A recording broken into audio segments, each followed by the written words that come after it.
Recording in progress.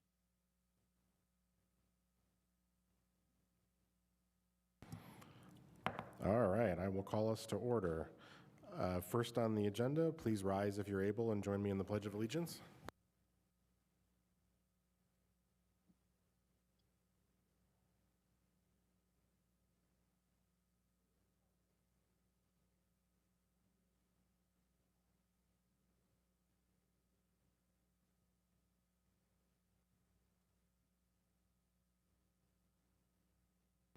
All right, go through roll call. Board Member Randall. Present. Board Member Rial. Here. Board Member Barraza. Present. I know Vice Chair Bernal Morales is running a little late, but it's my understanding she's going to join us in a bit. Let's I'm move on. actually here. Oh, sorry, you're online.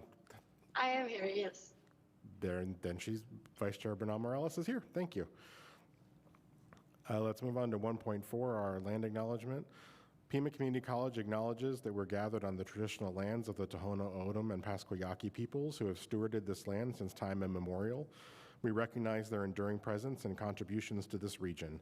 As we honor this history, we commit to learning from Indigenous communities and supporting their sovereignty, culture, and rights. Moving on to 1.5, that's public comment. If anybody, I have 2 cards with me. If there's anybody else that wants to fill out one, please do so, and then you can join us for public comment period. Let's start with former board member Garcia.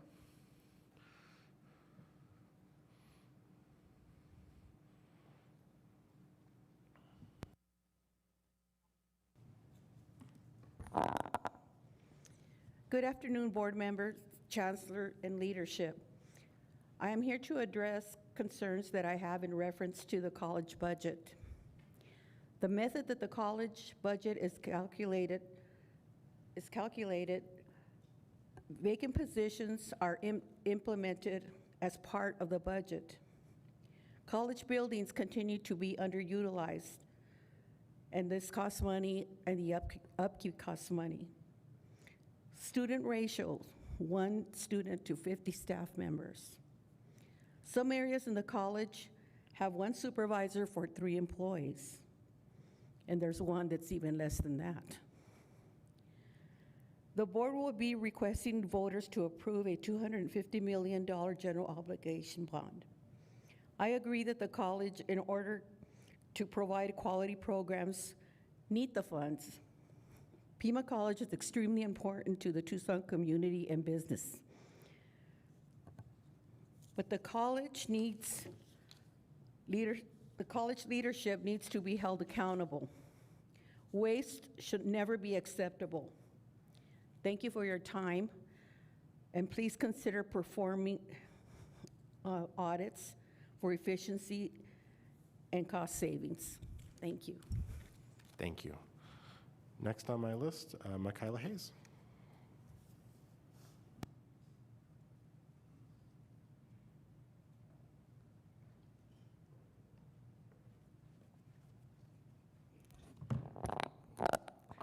Good evening, Chancellor, board members, colleagues, and guests. I've been thinking a lot lately. I should introduce myself. I'm good. I'm going to focus, I promise. This is Michaela Hayes, math faculty, AERC co-chair, and PCC president. And I've been thinking a lot lately about leadership and what makes good leadership, what leadership does, and what do we recognize and unintentionally motivate in our leaders. First of all, this is not a commentary on our leadership necessarily. I've actually been very thankful for the leadership at the college and the direction that we are going. And I think things are going well, but there's always room for self-reflection. So one of the things I've noticed in leadership is that loud leadership tends to get noticed because it's loud. But listening and being quiet when you don't know, or somebody else has the opportunity to speak, and allowing that to go forward can also be strength. Action is great, but being responsive to needs is even better.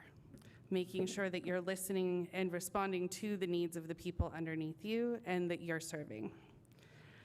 Being firm in what you need to have is amazing. Being adaptable is even better.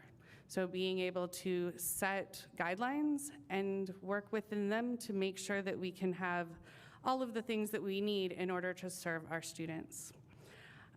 Being decisive and visionary is amazing. Being inclusive and collaborative is important. Making sure that voices are heard. All of these things are general constructs of leadership that I'm seeing played out in some areas really well, not played out in other areas of the nation very well, or in small pockets here and there. But I think a lot of it comes from the top, and I'm thankful that we have leaders that want to do good things. We had listening sessions, and we have those things. But we need to make sure that the communication gets all the way to the rest of the people that are down below. We did a leadership survey. We did a faculty survey and asked about leadership. And what we noticed is that faculty leaders are happier with collaboration and input into decisions than those that are not faculty leaders. And so there's a breakdown somewhere along the lines of people feeling involved in their workplace and what they have going on. So I just want to encourage all of us as we go through to take note of the leaders in our area that are quiet. Who's actually leading with strength, with empathy, awareness of others outside of their role, and who's that steady employee that's actually allowing things to continue, and let's work to honor their contributions just as much as the louder employees that might be standing at the front. So with that, thank you for your leadership, and I look forward to next month. Right on time. Yeah, okay. Perfect. All right, just making sure there isn't any more. I don't see any over there. So, all right, with that, we will move on to 1.6, which is the summary of current events by board members. Should you choose? Board Member Randall, is there any comments you want to share? Mine is short and boring. I just really appreciate the one-on-one meetings and extra information that the Chancellor and Dr. B have been providing on some of our upcoming really important votes on budget, tuition, the GO bond. I know that I've had a lot of questions. I really, really appreciate being able to hit the books with y'all. So thank you. Thank you. Board Member Rial. Thank you. It's been a fun month. We were in Washington, D.C. talking to our legislators, and it's amazing the support we get from Capitol Hill. But I think just to remind everybody, it's all of our duty and obligation to write your senators, write your House of Representatives, and remind them how important the things are in Southern Arizona for our community college. They know about us, but I don't think it ever hurts to get a thank you note and say, hey, we appreciate what you're doing. Thanks for remembering us when this next thing comes around. I also wanted to mention I was invited to go see Dr. Elizabeth Gaxiola, is I think how her last name's pronounced. She's from the sociology department, and she had done a study abroad trip, faculty development, and she came back and she gave about a 54-minute presentation, and it made me want to take one of her classes, how amazing she was as far as what she shared. And she had gone twice to Bolivia to learn about the indigenous people. And it was mentioned that we don't have very many opportunities for faculty to do those kind of work study type activities. And so I would just like to say maybe we should look into that. I think any time that we support all of our staff, faculty, administrators into being better at their jobs, it is most likely money very, very well spent. I have a couple of congratulations, Michelle. Police Chief Michelle is retiring.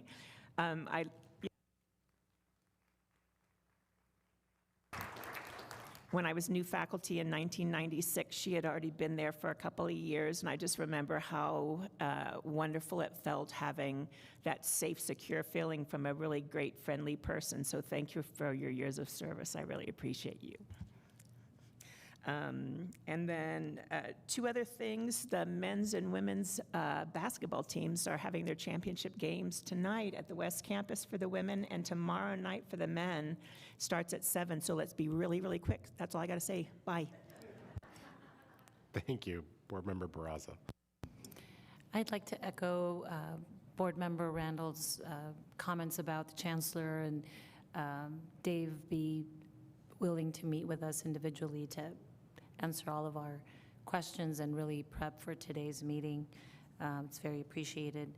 I joined the Chancellor, his executive staff, in a joint partnership conversation down in Nogales with the Santa Cruz County Provisional Community College District and our counterparts there for a conversation, and I know they've requested a joint meeting with our board, and so we will be doing that the next couple of months.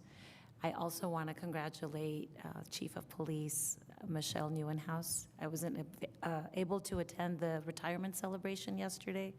Thank you for your service. It's much appreciated. And that's all. Thank you. Vice Chair Bernal Morales, is there anything you want to share? Yes, and I will be short and sweet. I'm going to say ditto, echo on my fellow board members. Congratulations both to our Chief of Police, to our basketball team, to all of our athletes. And also really quickly wanted to mention that I had the opportunity to revisit the the adult education classes at the Desert Vista campus and the downtown campus. And I cannot express how excited they were to be in those spaces, how appreciative they were to be able to have access to all of the resources. And there's two constants that I kept hearing. One, they absolutely loved their teachers. And two, they loved feeling like Pima Community College students. So I want to congratulate our adult education team because they have heard the voice of our students and provided those asks that they had and embrace them into our Pima Community College community. So thank you all so much for that. Also had the opportunity to be in DC for the 2026 ACCT Legislative Summit. I was impressed again with our students and their level of engagement in the conversations that they had with our legislators. I always love to see them be the voice, be the speakers, because they tell the story so much better than we could ever even attempt to. And lastly, I met with Senator Kelly's AI fellow from DC to talk about the work that's being done here at Pima Community College in the realm of artificial intelligence and cybersecurity over at the East Campus. And lastly, also had the pleasure of joining fellow board member Barraza in Santa Cruz County Provisional College. Had great conversations and looking forward to what's next and continuing to do the work that we do that really helps us provide that accessible and reliable education for our community. That's it. Thank you. Similarly, I echo the congratulations for our outgoing Chief of Police and our sports teams. Thank you for your service. I wish all of our student athletes incredible success tonight and tomorrow. And similarly, I was able to travel to DC for the Association of Community College Trustees Legislative Summit. And yes, we had a number of wonderfully supportive meetings with our congressional delegations, both Congresswoman Grijalva and Congressman Siscomani, Senators Kelly and Gallego and their staffs are expressed all kinds of support for the college, so we very much appreciate that. And, you know, I think there were some really good discussions that happened in some of the information sessions on the conference side of that trip as well, discussions around the launch of Workforce Pell and the upcoming accreditation changes, or potential accreditation changes that colleges have, the different options we'll have going into the future, as well as lots of discussions about things like our Hispanic Serving Institution funding and how we work to advocate for those issues to be able to sustain the funding we still have left on the federal level. So it was a very productive educational opportunity to not only advocate for the college, but for us to continue to learn about what's happening nationally and how it might impact the college. So it was a wonderful trip. So thank you. With that, I will move on to 1.7, Pima's mission moment. Dr. Rourke, I think you're introducing this one for us.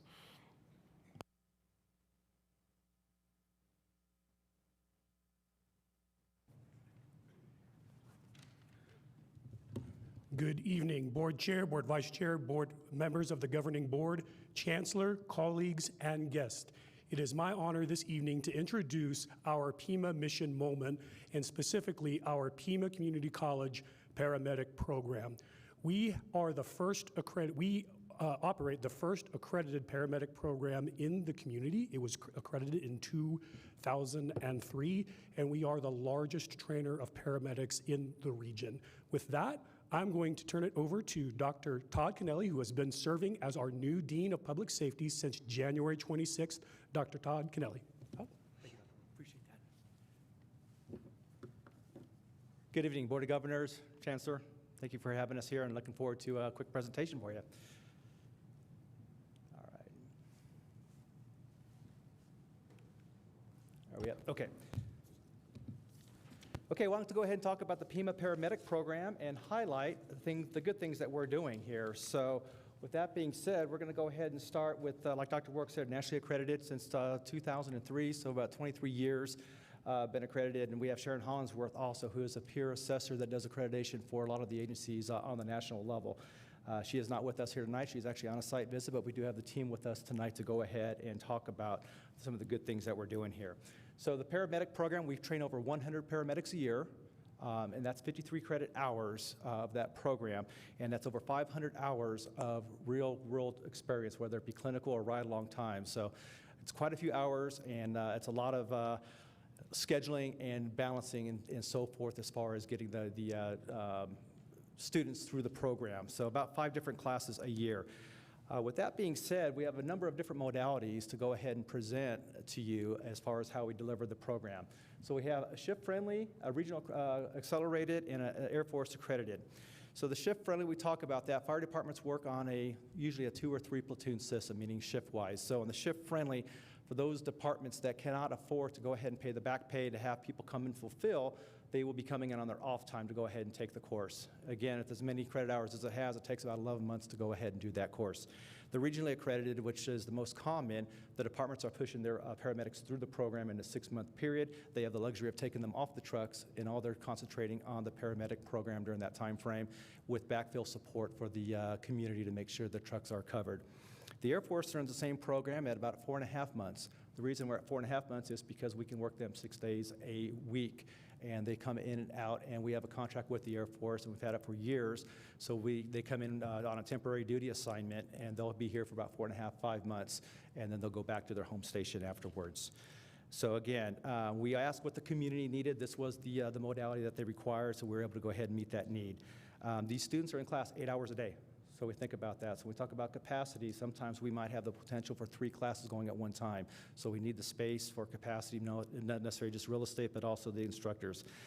And again, most of the students are funded by their agencies, so the agencies are invested with us, and they are invested, and we are giving them the quality product that they need. Okay, the next one I'll talk about are student outcomes. Student outcomes, as Dr. Workett said, it's a premier program in the state of Arizona, but also on the national level. Looking at our pass rates, in the mid-90s percentage as far as first-time passing. Doing the research, we looked at National Registry, and throughout the country, we're looking at probably about 65, 70, maybe low 70s, typically as far as first-time pass rates. So huge kudos to the team here at Pima College. We do partner with about 20 different agencies throughout the state, all the way down to Santa Cruz, to Cochise. In fact, we have a student from Alpine in the class right now, so our outreach it's huge. And then also at the Air Force, we run a contract with the Air Force. So the class we have right now is able to visit them. We have folks from Alaska, from Europe, from across the world here in Tucson for the next 4.5 months to go ahead and get their certifications. So with that being said, we have some impact student stories I'd like to go ahead and present to you, but first and foremost, I'd like to introduce Chief Brian Stevens from Tucson Fire. He runs their EMS division. Chief? Thank you. Good evening, Governing Board. My name is Brian Stevens, and like Dr. Kennelly was saying, I am the Deputy Chief of the EMS division. My role in that department is to train and supply paramedics out to the field for the Tucson Fire Department. About 3 years ago, we decided to go to an all ALS system. And what that means is there's a paramedic on every dedicated frontline engine, ladder, paramedic truck, and rescue truck. a little bit different from the model we ran before. We had sporadic ones where we had a few here and a few there, and the system didn't really function. So there was a mission and an embark to take on, to put enough paramedics out in the field to supply every truck out there. It's been an endeavor. I've been doing it for 3 years. Well, I've leaned heavily on the Pima college program to run multiple classes of 18, 15, back to back to back classes to get us where the service delivery that we want. I know, and my medical director knows, just from the impact that a highly trained paramedic can make out there in the field. Being on scene first, being able to make decisions, provide care and stabilize, it's going to make a difference immediately. It's not us driving down the road, lights and siren fast and getting to the hospital quick. It's what those men and women can do on scene to stabilize. So my mission over the past 3 years, my role is to continue to recruit people from my department to fill those roles.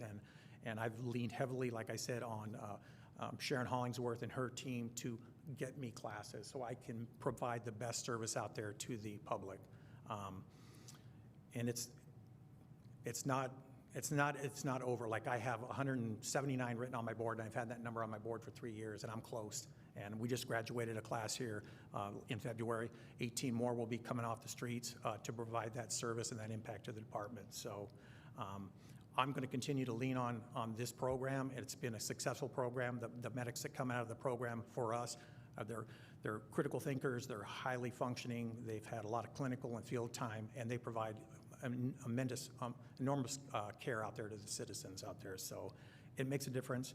I just got impact study or report from our medical director last year. Last year in the city of Tucson, we had over 600 cardiac arrests in the city. About half of those retransported. 66 people survived that event in the city of Tucson. So it's just a testament to the training on the front end and the continued training and the commitment that we have. And my department, and I'm sure like other departments in this region, ALS care first. It's going to make a difference out there. So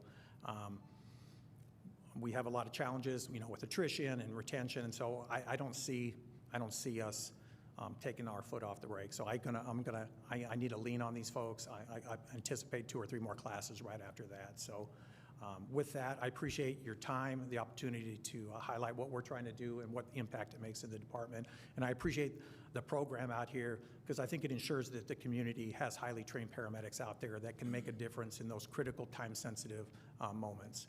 I appreciate your time. Thank you. And with that, I'd like to introduce 2 of the latest graduating paramedics that will be hitting the streets for Tucson Fire, paramedic Charles Dunn and paramedic Ryan Hillis.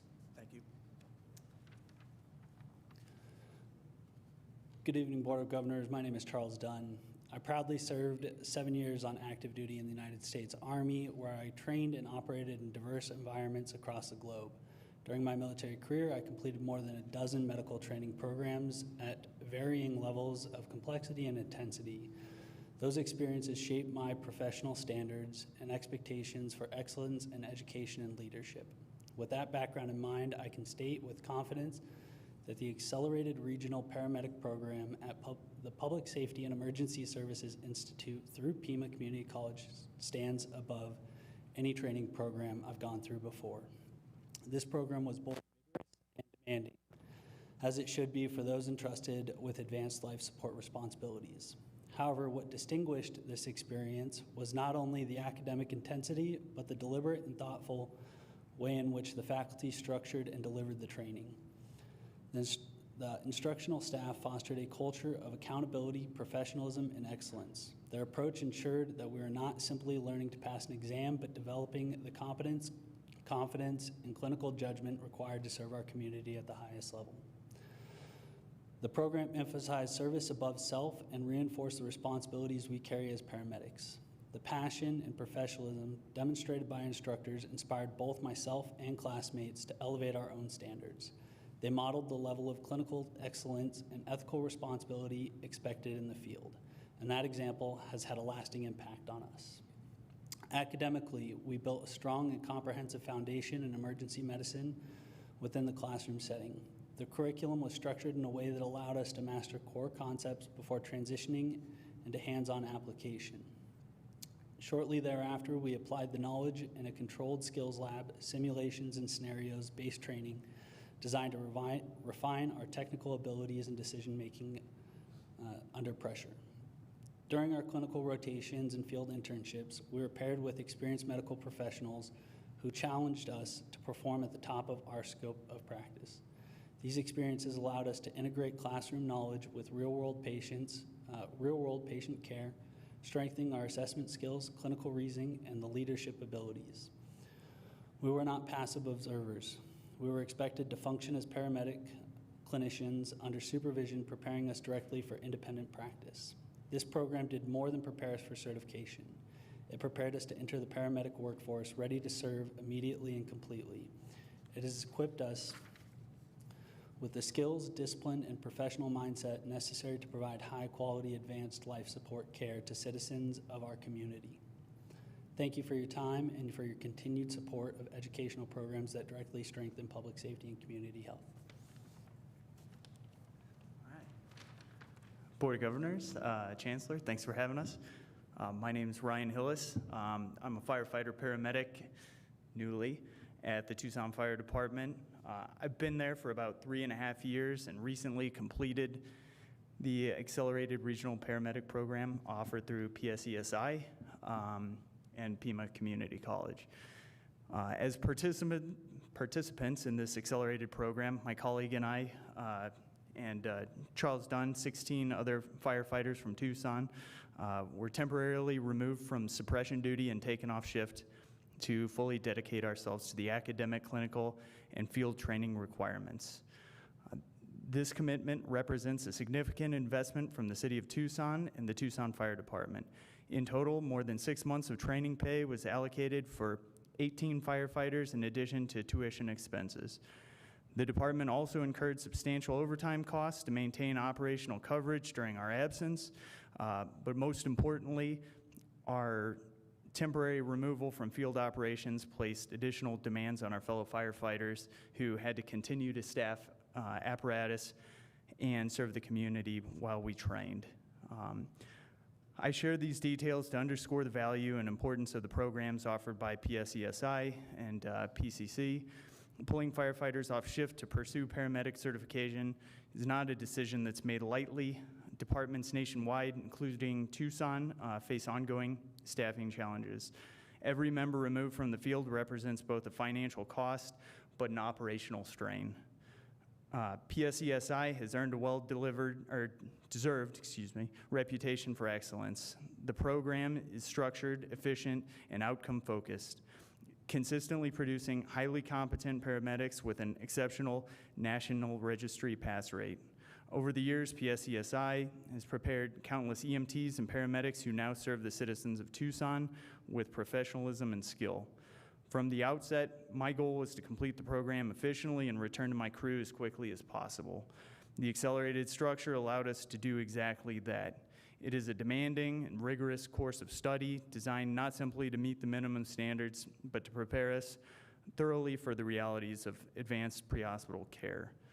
Because of the quality and precision of this program, 18 firefighters, myself included, will return to the field fully certified and prepared to serve as paramedics. We are eager to resume our roles on the apparatus and provide advanced life support to a community that depends on us. I thank you for your time and your continued support of the programs that strengthen public safety and improve patient care in our community.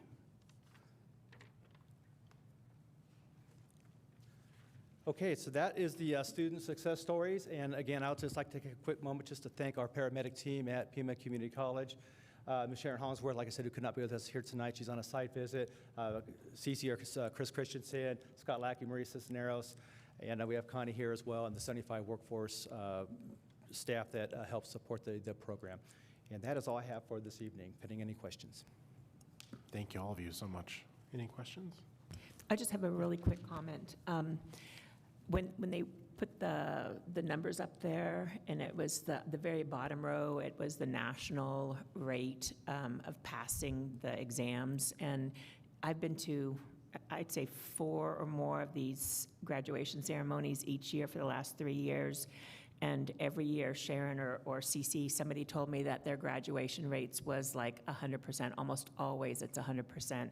And being a teacher, when the national average is 65, and we have 100%, they're doing something extremely well in that program, and we should all be really proud of you. Let's give everybody a round of applause, if you don't mind.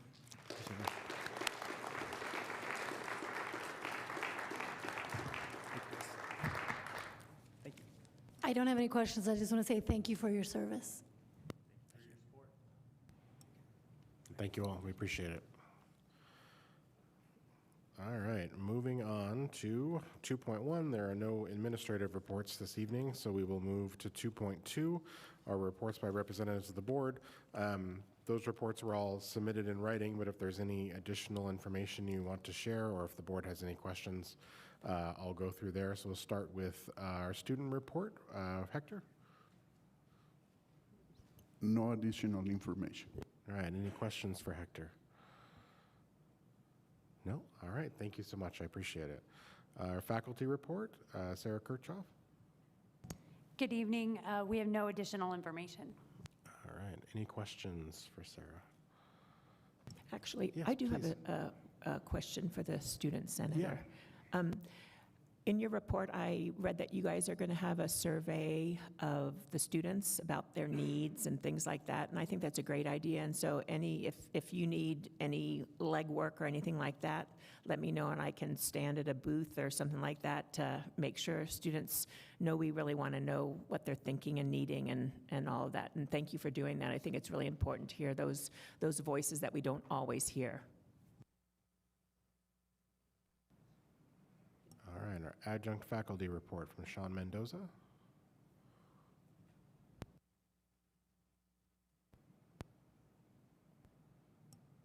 Sean, are you online?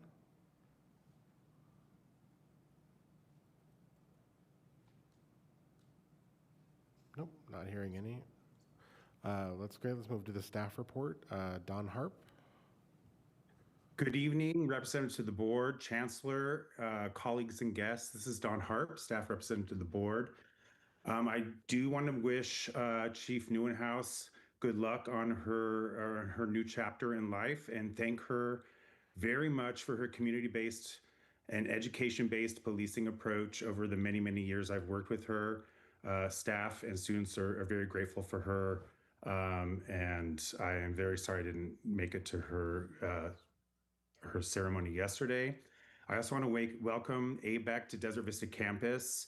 It seems like a great fit to have them back on campus with us at DV, and I just want to let you know the parking lot and the campus is full after 5 p.m. Thanks so much to their students, staff, and faculty. I would also like to echo Chairperson Riel's message to encourage you all to reach out to your senators and Congress reps to support community colleges, and also to encourage our representatives to encourage the Department of Education to open up the competitions for both the C Campus grants and the TRIO grants. We're waiting very expectantly to have those applications to renew our programs. Those should have been released already, and to encourage the college to prepare for that inevitable day when we have to submit our proposals. So that's coming up soon, and that's all I have for you today, unless you have any questions for me. Thank you. Any questions for Don? No? Oh, I echo what you said about C Campus and TRIO. That definitely came up when we were in DC as well. So hopefully that they're finally going to get that moving soon. I'll keep my fingers crossed. We really appreciate your representation there in Washington, D.C. on our behalf, sir. Absolutely. All right. Let's move on to 2.3 then, Chancellor's report.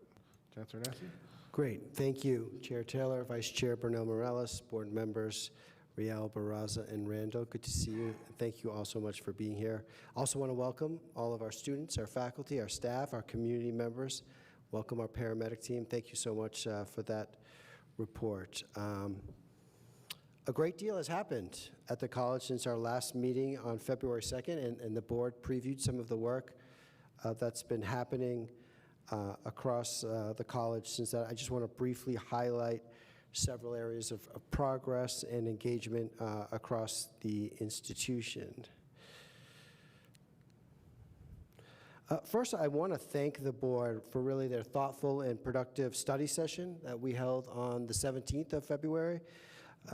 During that session, we discussed the college's financial framework for the coming year, as well as a proposal around a potential general obligation bond, which includes facilities for paramedics. So good timing by the mission moment this evening that you will see later on tonight's action agenda, of course. But just wanted to thank you for your commitment. Your guidance throughout this process has been just fundamental. It's been essential. The ideas and our proposals before the board really build on conversations that we've been having really last spring, right, through various board retreats, study sessions, and lots of individual meetings with each of you. And I really appreciate the time that you're taking to help shape the vision of the college, your partnership, and a commitment really to thoughtful financial stewardship in that vision. As we discussed during the study session, these conversations are really fundamentally about long-term sustainability for Pima Community College and the role the college plays in the future of our region. So looking forward to that conversation later this evening. High school engagement and partnerships. So strengthening our relationships with our local school districts has been a priority of the college. Earlier this month, and even months before that, I've told the board we're meeting with individual superintendents. Earlier this month, members of the leadership team and I, and that's the picture here, had the opportunity to meet with our area superintendents in one gathering, as well as their school board members, to talk with them about how the programs, the things that are happening at Pima Community College, and how we can build that pipeline from high school into the college. Some things I've talked about with the board and others, right, is that if you think about it, less than half of the seniors graduating from Pima County high schools each year go to any post-secondary education.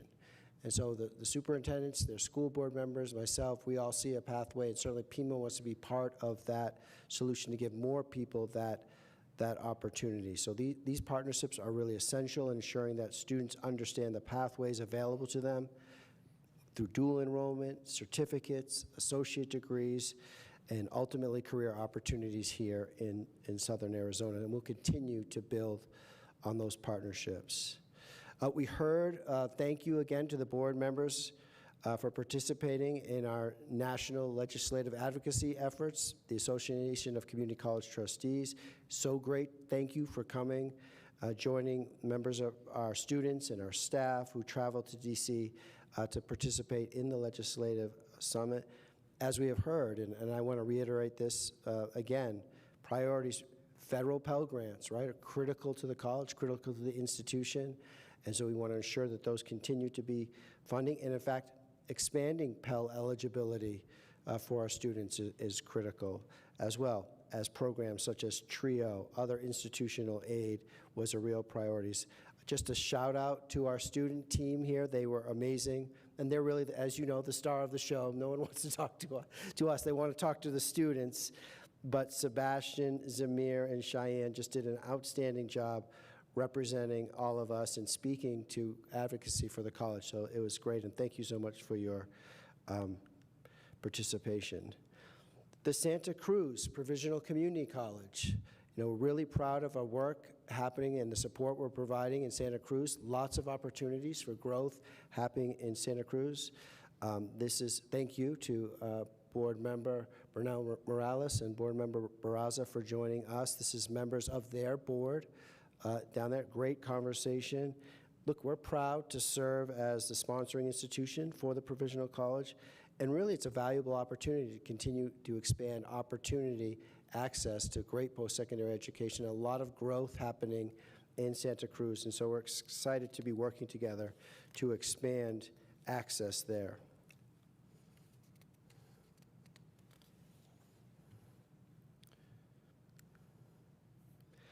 This picture was already shown, but I want to show it again.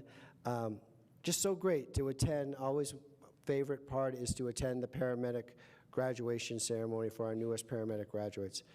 Look, these individuals have chosen a profession defined by service. They have committed themselves to showing up when members of our community are facing some of their most difficult moments in their lives. So public safety is foundational to thriving communities. When people feel safe, businesses invest, of course, families grow, students pursue their education, and PCC, Pima Community College, is so proud to work alongside of our regional fire and rescue partners. Thank you again, Chief, and thank you for being here. This is a picture from earlier this year when the governor visited our cybersecurity program. I wanted to bring it to the board's attention. The cybersecurity program, is a program of tremendous growth for the institution. We need cybersecurity analysts across a variety of industry sectors. But our cybersecurity program, congratulations to Jim Craig, our provost, Dr. Work, all the faculty and staff in that program, is beginning to really gain national attention.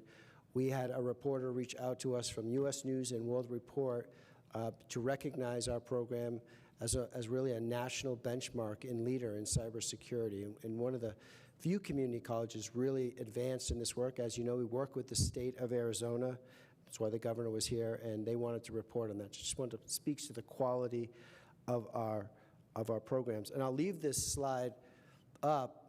Likewise, you know, one of the big organizational changes this past year has been bringing workforce development and academic affairs into one singular integrated unit at the college under the leadership of Dr. Work. And this integrated approach allows the college to better respond to employer needs while ensuring students have clear pathways into high-demand careers. Likewise, this merging of academic affairs and workforce education is garnering national attention. Recently, the president of Central New Mexico Community College, Tracy Hartzler, who's a national leader in workforce in their own right, reached out to discuss our approach that we are taking at Pima to share ideas on how this is working to better integrate workforce and academic programs. So proud of that work by the team. Want to recognize our Pima Community College Foundation. Our Pima Foundation does tremendous work. I had a chance to attend their board meeting. They're excited about the potential of a bond project. They stand at the ready to support the growth at the college. This is a picture for their work. They work closely. Want to recognize the Rotary Club of Tucson for its continued support of the Pima START program out at the Center of Opportunity. Over the past 3 years, more than $300,000 has been raised to support this initiative by this group, by the foundation in collaboration with the Rotary, helping to create debt-free training opportunities in high-demand fields while strengthening workforce development across southern Arizona. We can give Marcy and her team a round of applause. There she is nodding.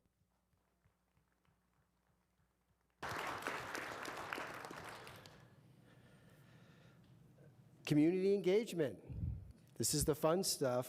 Pima Community College, so proud to participate in this year's 101st Rodeo Parade. This is, of course, a long-standing tradition in our community, and I'm happy to report this evening that our entry placed second in the authentic, I've got props this evening, in the authentic Mexican wagon category. Let's give them a round of applause. Real quick, just our students are a huge part of this, and you can see them standing there in the photo. Some of you know David Rojo, who is a Student Senate Board Governor. Cesar Pena, also on the Student Senate. Kate Bender, Student Senator. Rachel King and Jose Mendoza joined us that afternoon, along with Jeannie Morgan, Zarius Morgan, J.T. Dang, Karina Tapia, Camelina Peralta, Savannah Michael, and our faculty. Michaela was on there along with our Faculty Senate President, Dr. Kelly O'Keefe. Tamara Drew joined us. Dr. Brian Stewart and his team, Marissa Castro, Chance from our veterans team, and Josie Pelenas do a great job in putting this together, so they deserve congratulations. I just get to show up and wear a cool hat and ride along.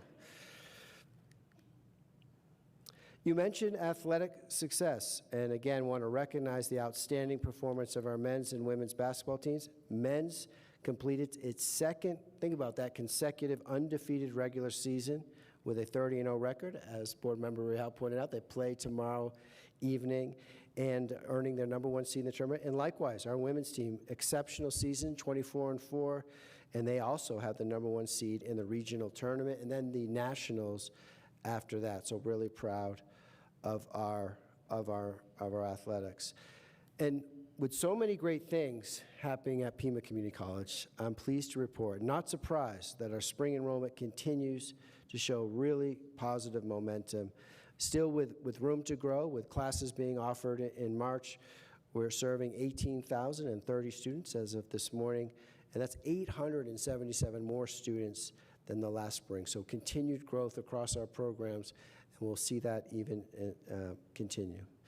So in closing, just want to again say thank you for all the great work that you're doing, your continued leadership, your stewardship here at Pima Community College. I think we have tremendous momentum across the institution, and I really appreciate the partnership we share that PCC continues to serve as really a driver of opportunity, workforce development, and community advancement for Southern Arizona. Thank you, Mr. Chair. Thank you, Chancellor. We appreciate it. I like the pictures this time, too. That was nice. Well, I am so sorry, Mr. Chair. I also want to, of course, recognize Chief Neuenhuis. I can't see her. She's hiding behind the stanchion there. Michelle, I have a few minutes. Would you want to just come up and say a few words? We'd love to hear from you. You don't get out of here that easy. Let's give her a round of applause for tremendous years of service.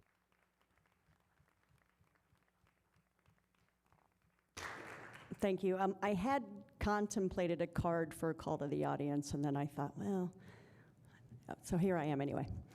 But I had thought about how I would want to address everybody. And I know the board and administration is used to hearing about all the things we don't get right. But as a 32-year employee here, I'm here to tell you we get a heck of a lot of things right.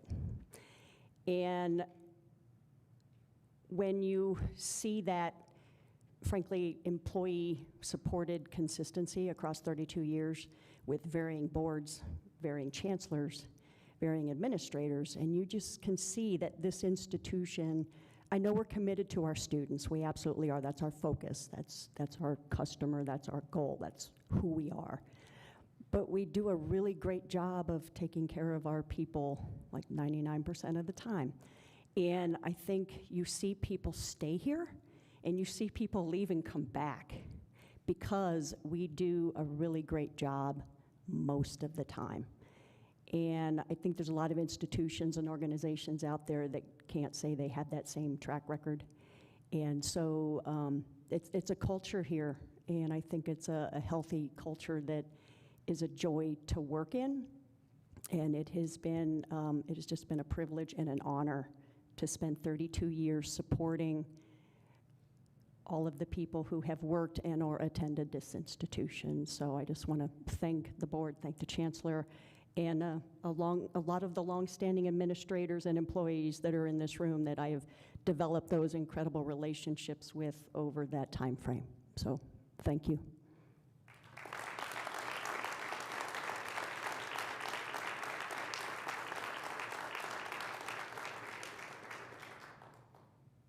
Thank you. Anything else? All right, you're good. All right, let's, section 3 is all information items. People can read those at your leisure. Moving on to the consent agenda, I know Board Member Real, you had wanted to pull. I'd like to pull item 4.12 Okay. About board policy with minor updates. Okay. Is there any other items any other members of the board would like to pull out? Then I will move the consent agenda except 4.12 so we can have that discussion if there is a second. Second. All those in favor? Aye. Aye. Aye. Aye as well, so that passes unanimously. So addressing 4.12, is there a question or comment or anything you wanted to on that one? Yeah, am I going to do it out of order? Talk first? Or And you then, make a motion, whichever, however you want to is fine. Somebody else can make the motion, and I'll Okay, I'll move to pass 4.12 though as written if there's a second, and then we can have a discussion. Second. All right, go ahead. Thank you. Oh, so when we came on the governing board 3 years ago, Greg and I and Maria, oh, she's not here, she just left. Many board policies had not been reviewed nor discussed nor changed in some of them 4, 5+ years. And I realized that there has been a lot of work that Jeff Sylvan and AERC has done on getting those board policies and APs looked at and reviewed the last 2.5 years. But I think we might be remiss, if that's the correct word, in extending it from 3 to 5 years, because we all get busy, and taxes are a perfect example. I'll be doing my taxes on the 14th, since they're due on the 15th, right? And I would like to say that we don't have a great track record in making sure that these things are being reviewed and changed appropriately. I also noticed that there was a comment there, the chief compliance officer is responsible to develop and maintain a policy for reviewing the schedule. And I'm not sure if that's always how it's been, if it's been one person's responsibility, but I think we can do better than every 5 years. I think things change so fast. I mean, just think of all the changes in education in the last 12 months. And I think that, saying that we're going to put off some of these really important documents, we don't need to review or review them for 5 years. I think that's dangerous. Anyway, thank you. Jeff Sylvan, you were going to share more information with us? Sure, I'd be glad to provide a little background, and then a couple members of the legal department team who have done a lot of work on this are here if you want some more detail. But let me just give you, I guess, a quick overview, and then we can see if that's helpful or if you'd like some additional information. So as you've noted, and as our chief noted, there's things we do well at Pima, and there's some things where there could be room for improvement. Staying on top of board policy and AP review was definitely one of those areas where there was room for improvement. In conjunction with the HLC reaccreditation review, we looked at everything. That process was kind of crammed in time because we hadn't been doing it on a more regular review. And besides AERC, Faculty Senate, Staff Council, sort of all the governance groups were part of that and did a lot of work in a short period of time and also deserve credit for the output. Going through an accelerated process like that resulted in a lot of feedback from different groups with ideas about how we could do better. And so there were a whole series of conversations about ways in which the process could be made better. One of them was the calendar you referred to. So thanks to mostly Michelle Tong, who's our new compliance director, working with Faculty Senate and others, we came up with a way to have an annual calendar for all of the policies and AP so that everyone would know what's coming and that they could be spaced at a more regular interval so the work would be spread out over time and not be crammed into a shorter period of time, and to group those BPs and APs thematically so that it would be helpful for people to see the related policies at the same time. So in collaboration with the groups and the departments that were affected, a calendaring system was worked out to help with that. So that will address part of the issue you raised.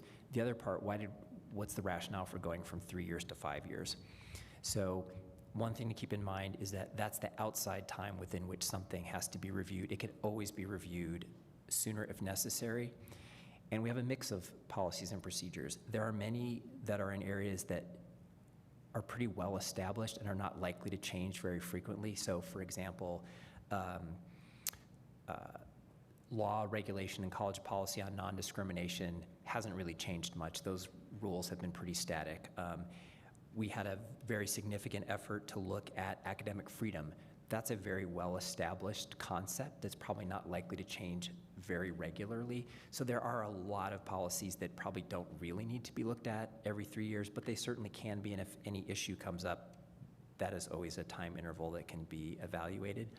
Part of the reason for going from 3 to 5 years was the consensus thinking was that still allowed things to be reviewed within a time frame that made sense, shorter if necessary. It really allowed us to come up with a very regular rhythm and a much more manageable workload, because one of the factors we deal with is there's really only 8 meetings a year where Faculty Senate can look at policies and APs, and so that was another consideration of we really want to try and be respectful of the academic calendar and make sure that we can do all of the work, get through it in a manageable time frame, at a manageable pace, and do it in a way that will allow us to stay on track instead of getting jammed up when there's a real hard deadline like an HLC review coming up.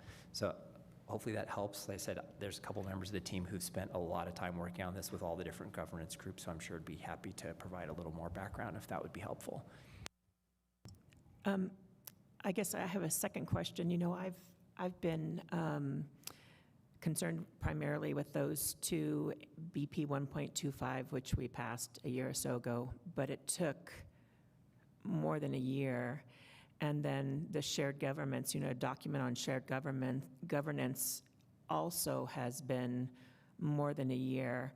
And so I'm just sort of concerned that, you know, things that we know if the language was written down and everybody had something formatted to follow, we'd be better off than doing it willy-nilly. And I'm concerned that, you know, the two things being former faculty that were most egregious from my point of view, and I realize that, you know, it's not necessarily everybody's point of view, but the fact that those two have taken so much time, it worries me that now we're going from a 3-year time period, which didn't work in the first place, to a 5-year.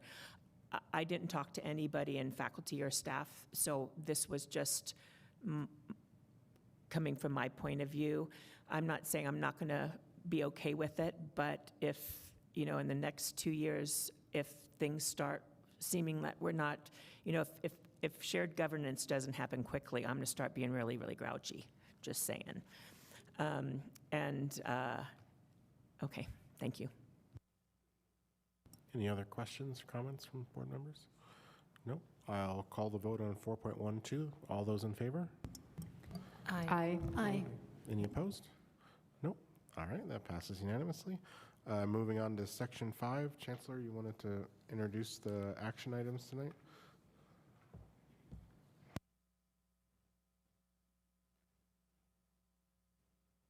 Thank you again, Chair, Vice Chair, members of our board. So just a couple of weeks ago, during our study session, we really held an important conversation on the future of Pima Community College and about what kind of college Pima will be in the years ahead and what this community expects from its college.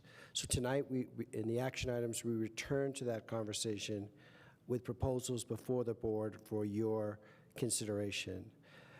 As I did at the study session, I did want to begin that conversation again with this idea of stewardship. Last year, under your leadership, we did not increase tuition. We did not increase property taxes at all. And that was a deliberate decision, a reflection of the sensitivity to our students, of course, our taxpayers, and of course, the broader community here in Pima County. I'm proud of that decision and your leadership and support in that effort.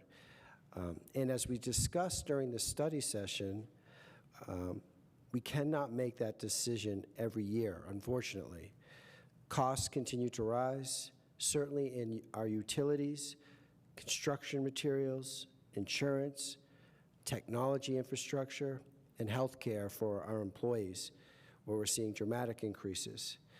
And at the same time, while all those costs are rising, we are serving students who deserve the highest quality service, wraparound student support services as part of their experience here at Pima. This is central to our mission, and we embrace it, but it does carry increasing and ongoing costs. On top of that, we really need to acknowledge that fundamental reality. Pima Community College receives no dedicated state operating funding.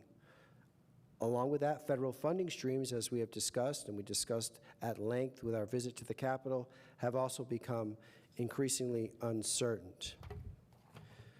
Responsible governance requires that we balance affordability with long-term sustainability for the organization, which is why, before asking our community to invest more in the college, we have taken meaningful steps internally to demonstrate that we are doing our part in terms of stewardship. Through consolidation of positions, facilities, and operations, including moving adult education onto our campuses, which has been a success, vacating these Broadway offices by the end of the year, we will reduce recurring expenses by approximately $4 million this fiscal year. Importantly for the board and the community, this is not one-time savings. This is a structural adjustment, recurring savings. This is stewardship. We are tightening our operations while protecting student-facing services. We're aligning our resources to priorities and making difficult internal decisions so that when we speak about investment, we do so with credibility. Our students, of course, are from Pima County. Our graduates stay in Pima County. They become our nurses. They become our paramedics. They become our cybersecurity analysts, advanced manufacturing technicians, entrepreneurs, builders, educators, and small business leaders.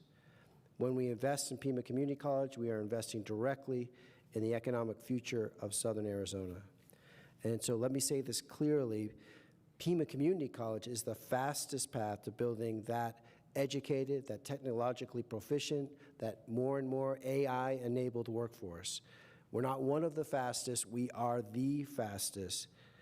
So if Pima County and the state of Arizona want a workforce aligned to healthcare, aligned to education, able to use AI across industry sectors, advanced manufacturing, construction, public safety, and applied technologies, the most direct, efficient, and accountable pathway runs through our community college. If we aspire to excellence, if we intend to lead, then we must be honest about the level of investment to achieve that vision. The proposals before you tonight regarding a potential general obligation bond, modest tuition adjustments, and property tax consideration within the framework of next year's budget are the results of serious work and due diligence, and I'm proud of the team for that and your leadership in that process. They reflect historical review, alignment with our education and facilities master plan, independent financial modeling, legal review, and voter research conducted among likely Pima County voters. The research tells us something important. When voters understand what is being proposed, refinancing existing debt to reduce long-term costs to students, modernizing aging infrastructure, protecting our leadership in workforce development and training, and strengthening student access and success, we have their support. Our community believes in its college. The responsibility before us tonight is to determine whether these proposals represent the right path forward for our students, for our workforce partners, and for the long-term strength of Pima Community College. I believe we've done the internal hard work. Now you must decide whether we are prepared to take the next step and ask our community to invest in its college and its future. If we move forward, it will be because this board believes the plan is sound, the stewardship is responsible, and the outcomes justify the investment.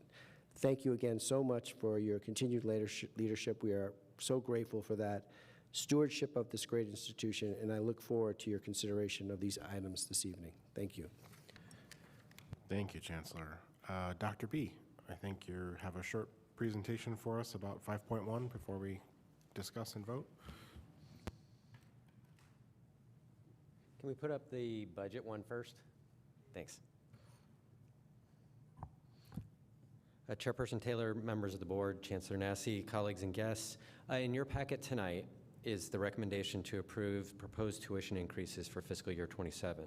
There's also an action item to approve the preliminary budget parameters so that we can develop the preliminary budget for board review in May and then formal adoption in June.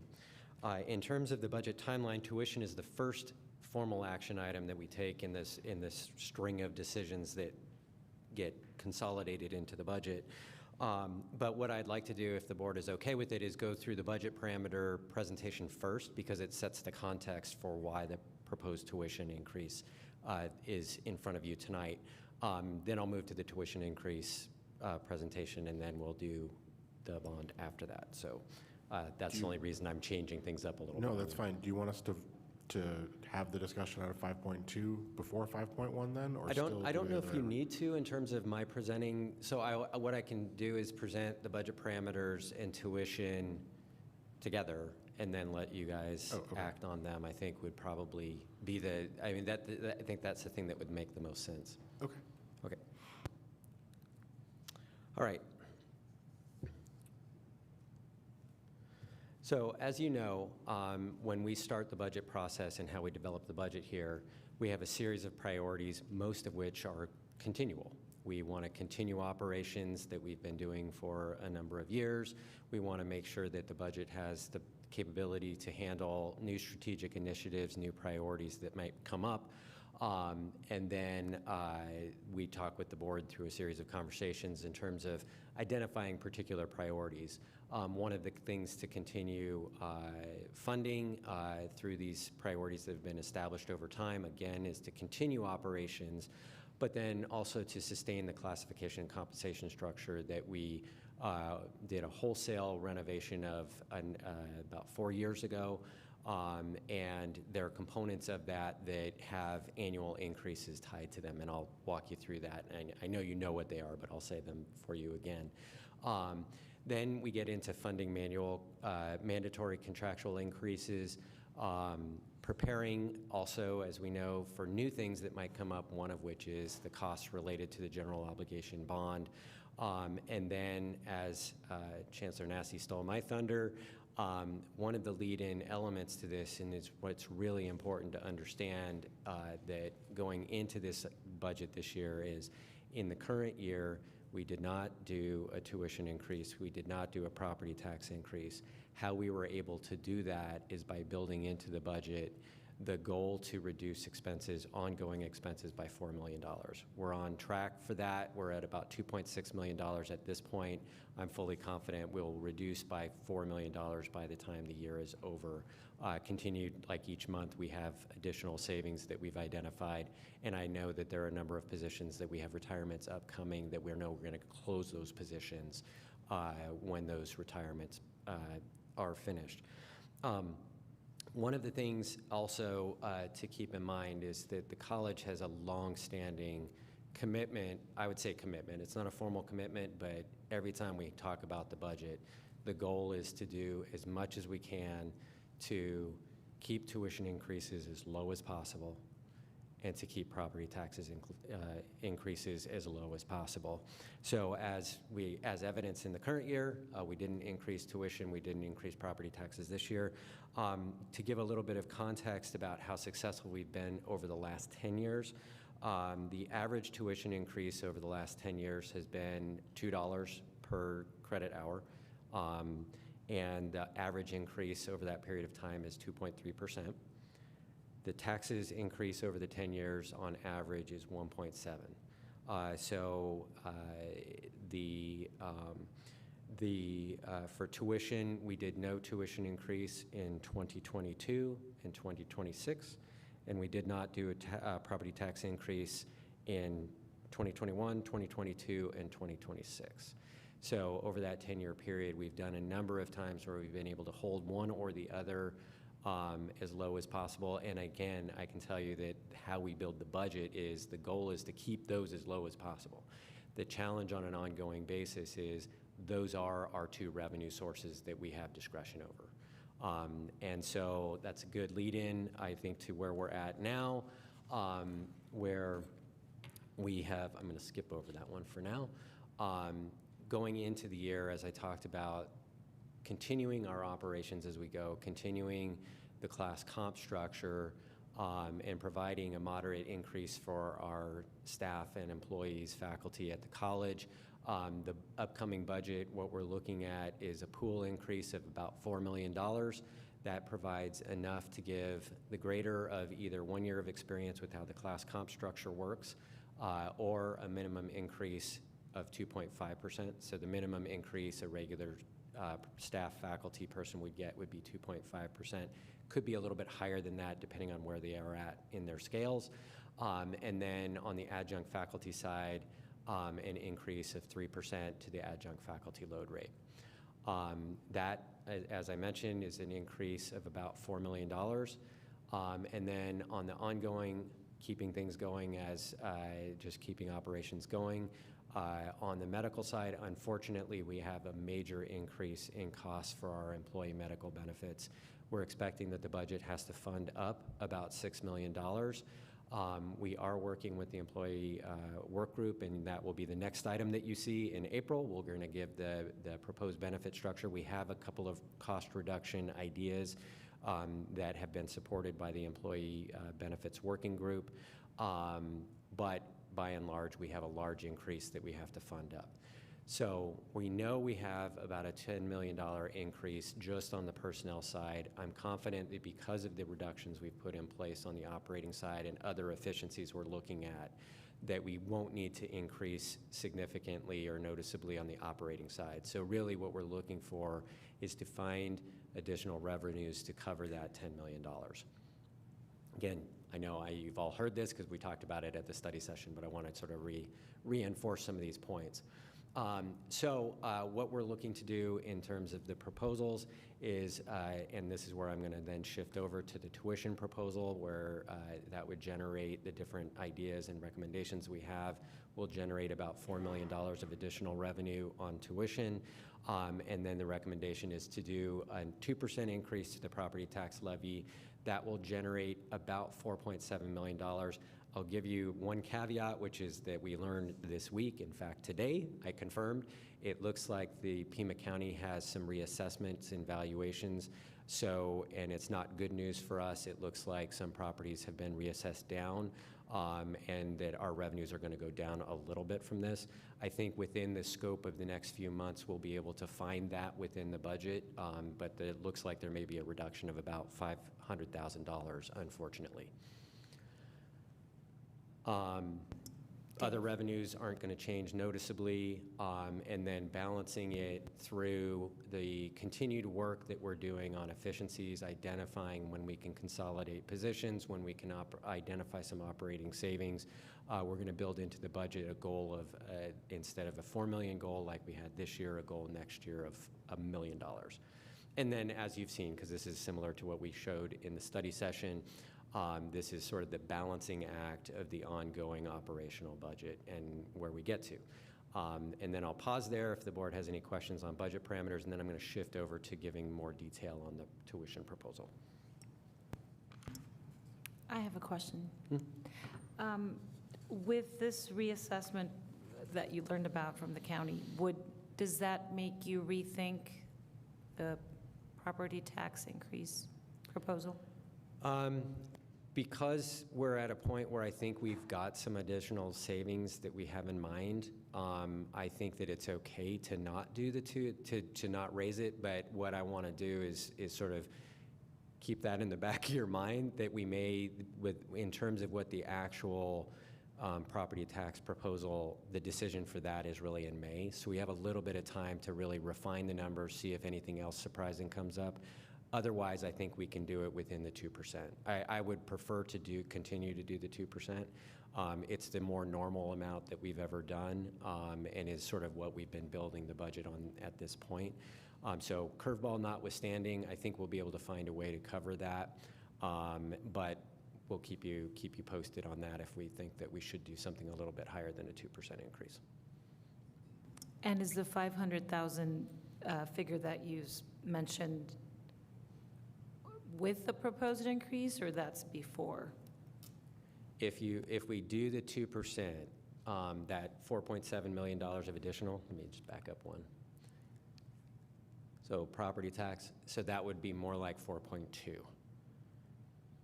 So then offsetting by additional reductions or looking at revenues, and are there additional revenues that might be a little bit higher than our conservative estimates? Because remember, we're always trying to also, when we're talking about revenue projections, we're projecting conservatively, so we'll be refining things.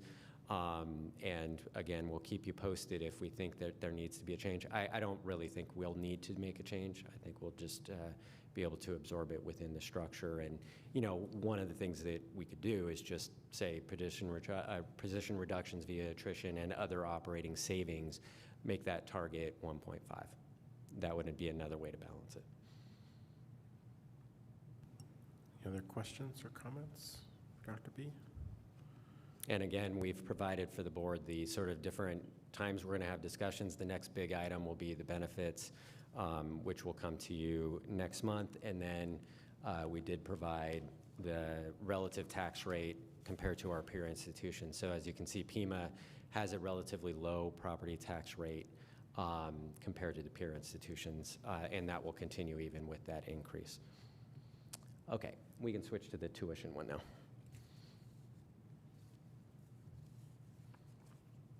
Okay, so the context is we need to find $10 million.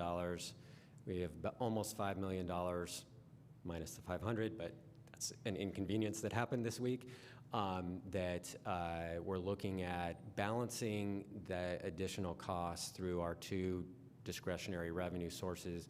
Again, trying to be true to how the college is committed historically to keeping those increases as moderate as possible. So as you know, and we talked in detail about this on the 17th, the proposal related to tuition.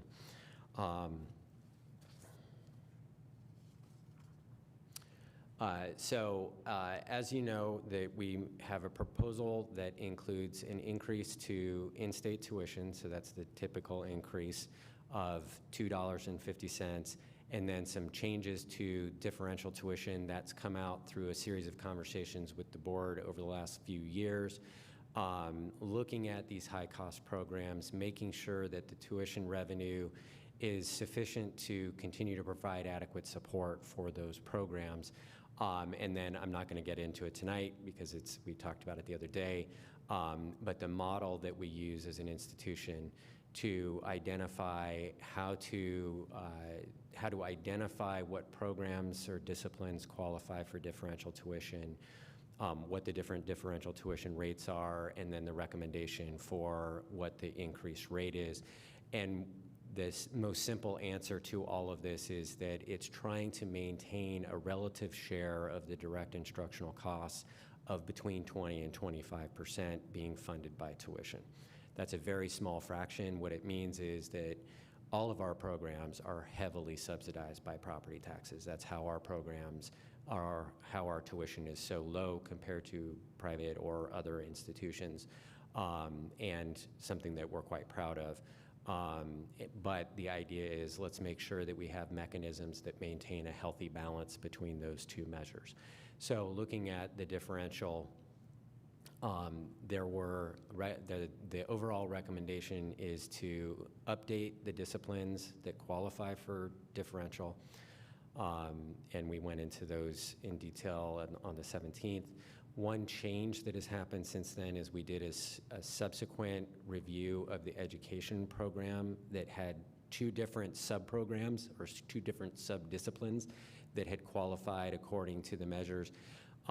Looking at those programs, they have other disciplines within the programs, and that if you combine them, they don't actually qualify for the differential. So one of the things we're going to be monitoring is over time, the teacher education programs are very close to qualifying for the differential. I think that's very likely in the future they will go into the differential, but at this point, they now fall below that, and so we pulled them off in terms of that. That's the one change versus what we had talked about on the 17th. Again, these are based on models. They're based on sort of ratios versus the median discipline, and it identifies which programs or which disciplines are high cost, and then it attaches a differential, an additional tuition charge to just the courses that are in that discipline. So again, and I said this the other day, it's for the audience a little bit. So if you're a nursing student, you pay the differential tuition for a nursing class. But if you take a biology class, you pay normal tuition for that class.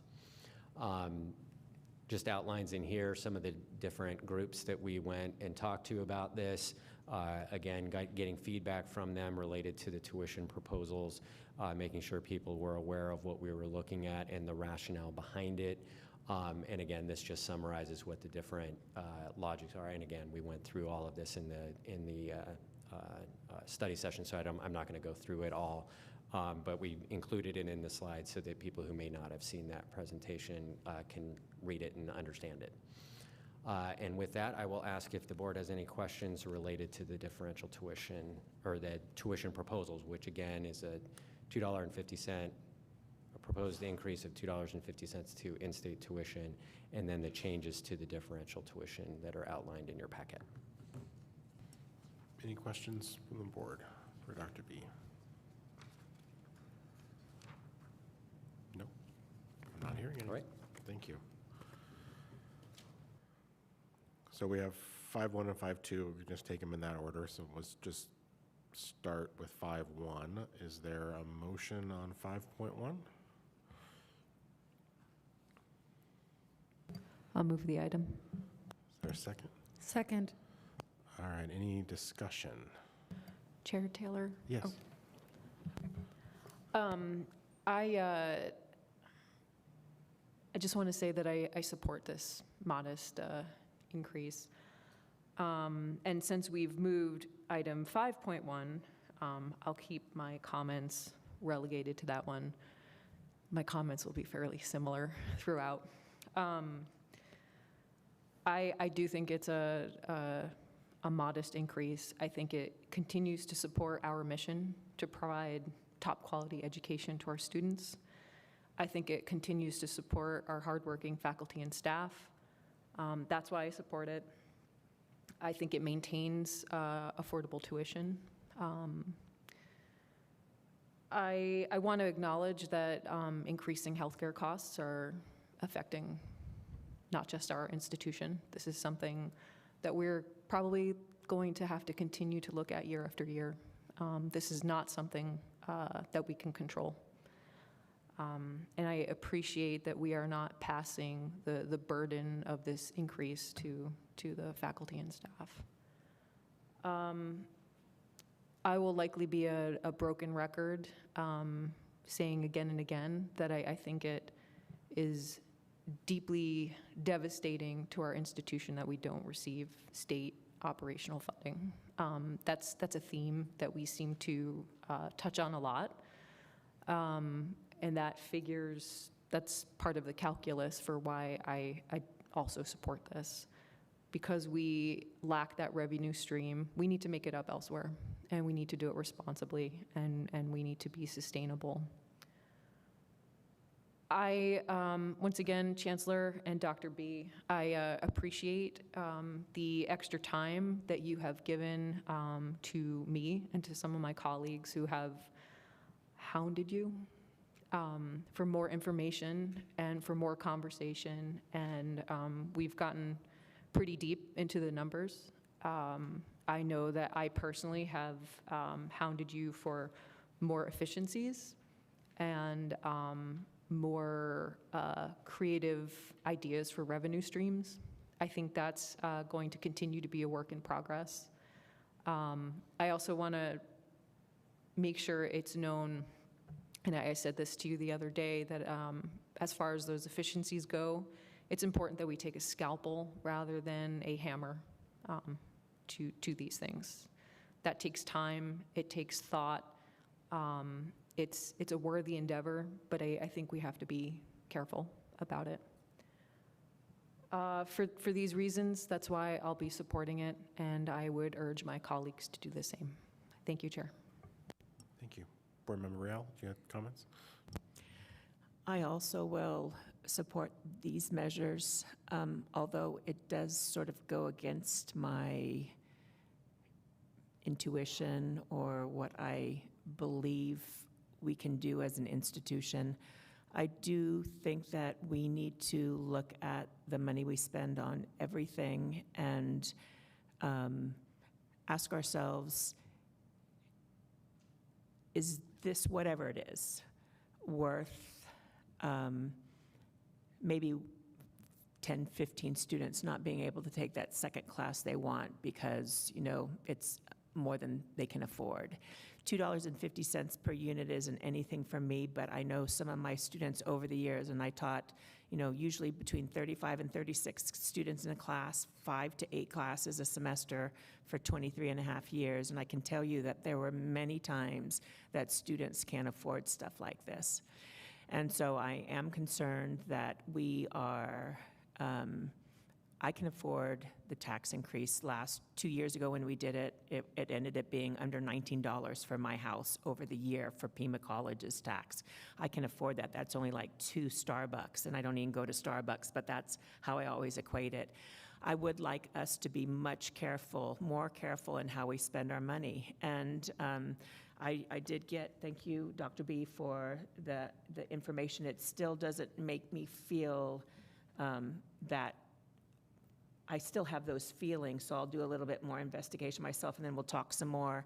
But I do want to make sure that this college realizes we can continue to tax our homeowners and we can charge our students more, but at some point that won't be a viable solution. And we just need to look at other ways of making sure that our faculty and staff and administrators can get pay raises regularly. And I'm saying every year they need to get a pay raise because cost of living always goes up. But I do feel that we have, as a college, we haven't done enough to cut expenses. And I think that we can do better. I know we're a better institution than that. Thank you. Thank you. Board Member Barraza? I just want to add that if we don't get continuous federal funding and no state funding, I think we are looking at increasing our only major revenue streams, unfortunately. So unless we all, stand up and advocate and really make the case for why the second largest community college district in the state does not receive maintenance and operating funds, then I don't see how we deal with inflation and rising, not only healthcare costs, but everything's going up. So if we want to continue to pay competitive or increase the wages and for our faculty and staff, then unfortunately, I think this is going to be how it's going to be in the near future. And I know I appreciate executive staff and looking for efficiencies and not just immediately thinking, oh, let's raise tuition and taxes, but really looking at the budget and trying to look for efficiencies and ways to move money around and make the best of what we have. I appreciate Dave's comment earlier about even though the county assessment for property taxes is going down, that we're not just, oh, let's just increase the percentage that we're going after. So I appreciate that. I will also be supporting this motion, and this is a call to the community. We need to galvanize and make the case at the state level that we should receive state funding. All right. I just have I concur with what was said, and I'm supporting this new tuition and fee rate as well. And even though I support it, I do think it's important to say I don't like it. Like I wish we weren't painted into this corner where this is our only option, because I do think it's incredibly important that we continue to pay our staff and faculty and administrators fairly and well, and try to keep pace with inflation so people can continue to live successful lives and maintain their employment here at the college to benefit our students and focus on student learning and achievement. And they need things like health insurance, and we, like was said a minute ago, we don't have any control over the pretty dramatic increases that we're seeing in those costs. And so there's only so many ways that we can bridge that gap. And so one of those ways is, unfortunately, even though I don't like to do it, is to raise tuition. Although I do appreciate that this approach from the Chancellor and Dr. B and others has been more nuanced than some of the ones I've seen in the past, where we've really taken a hard look at differential tuition and what are the costs of these particular programs, and then making those increases relative to the cost of those particular programs so that it's not necessarily felt across the college. And a lot of those high cost programs also produce individuals who are entering the workforce that make strong salaries when they're able to graduate the college. And so I'm hopeful that will help that to balance out in the course of their life and in the course of their career. So I appreciate that we're doing this in a more nuanced way, even if it's not something I really want to do, if I'm being totally honest. But I think it's unfortunately necessary given the situation that we're in. So are there any other comments or questions? If not, I'll call the vote. No? All right. All those in favor of 5.1, please say aye. Aye. I'm aye as well. That passes unanimously. Let's move on to 5.2. Are there any motions on 5.2, the fiscal year 27 budget parameters? I'll move the item. All right. Is there a second? Second. All right. Any discussion on 5.2? Chair Taylor, ditto for my last.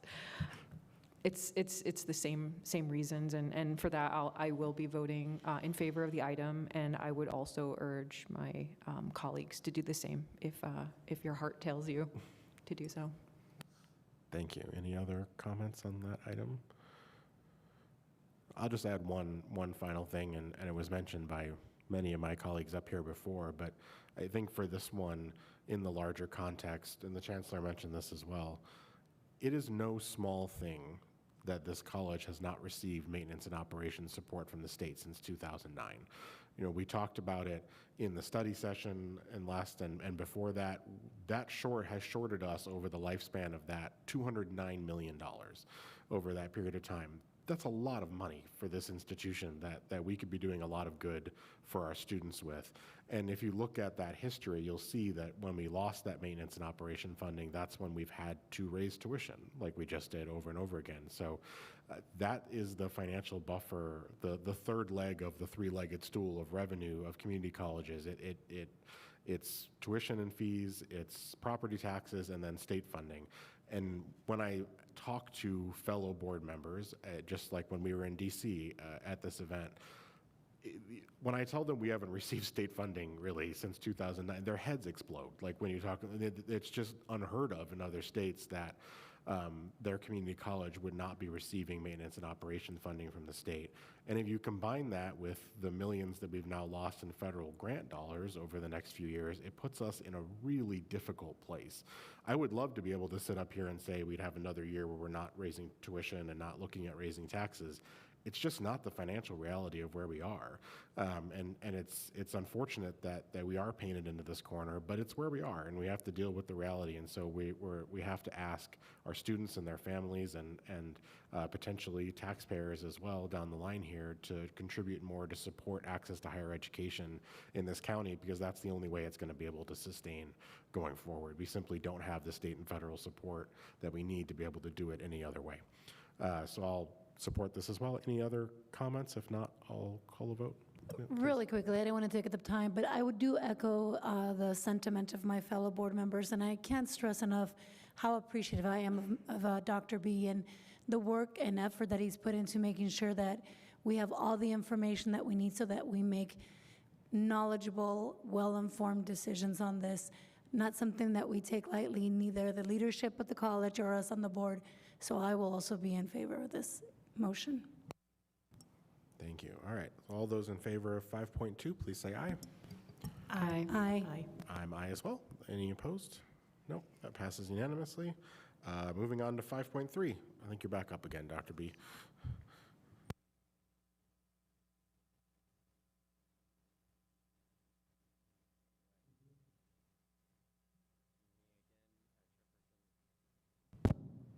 Taylor. Members of the board, Chancellor Nassy, colleagues and guests, it is really my pleasure tonight to give a very abbreviated version of what we talked about on the 17th related to the potential general obligation bond project that we've been in discussions with you all and with the college community for a number of months, but actually going back in time a number of years in terms of the concept of it. So just to go quickly over some of the sort of history that we've talked about, it's been more than 30 years since the college went out to the taxpayers to get authorization for GO bonds. It was back in 1995. We received authorization at that point for $140 million of bonds. If you just inflate that to what current day dollars would be, that would be the equivalent of about $300 million. Just keep that in the back of your mind a little bit. And then what has happened over time is that we've had education and facility master plans starting in 2015 that identified what investments the college needed to start making to really get this college to where it needed to be in terms of current career technical education programming, in terms of the kinds of student support programming and facilities, space, equipment, to really provide the state-of-the-art appropriate training for our community that the community deserves.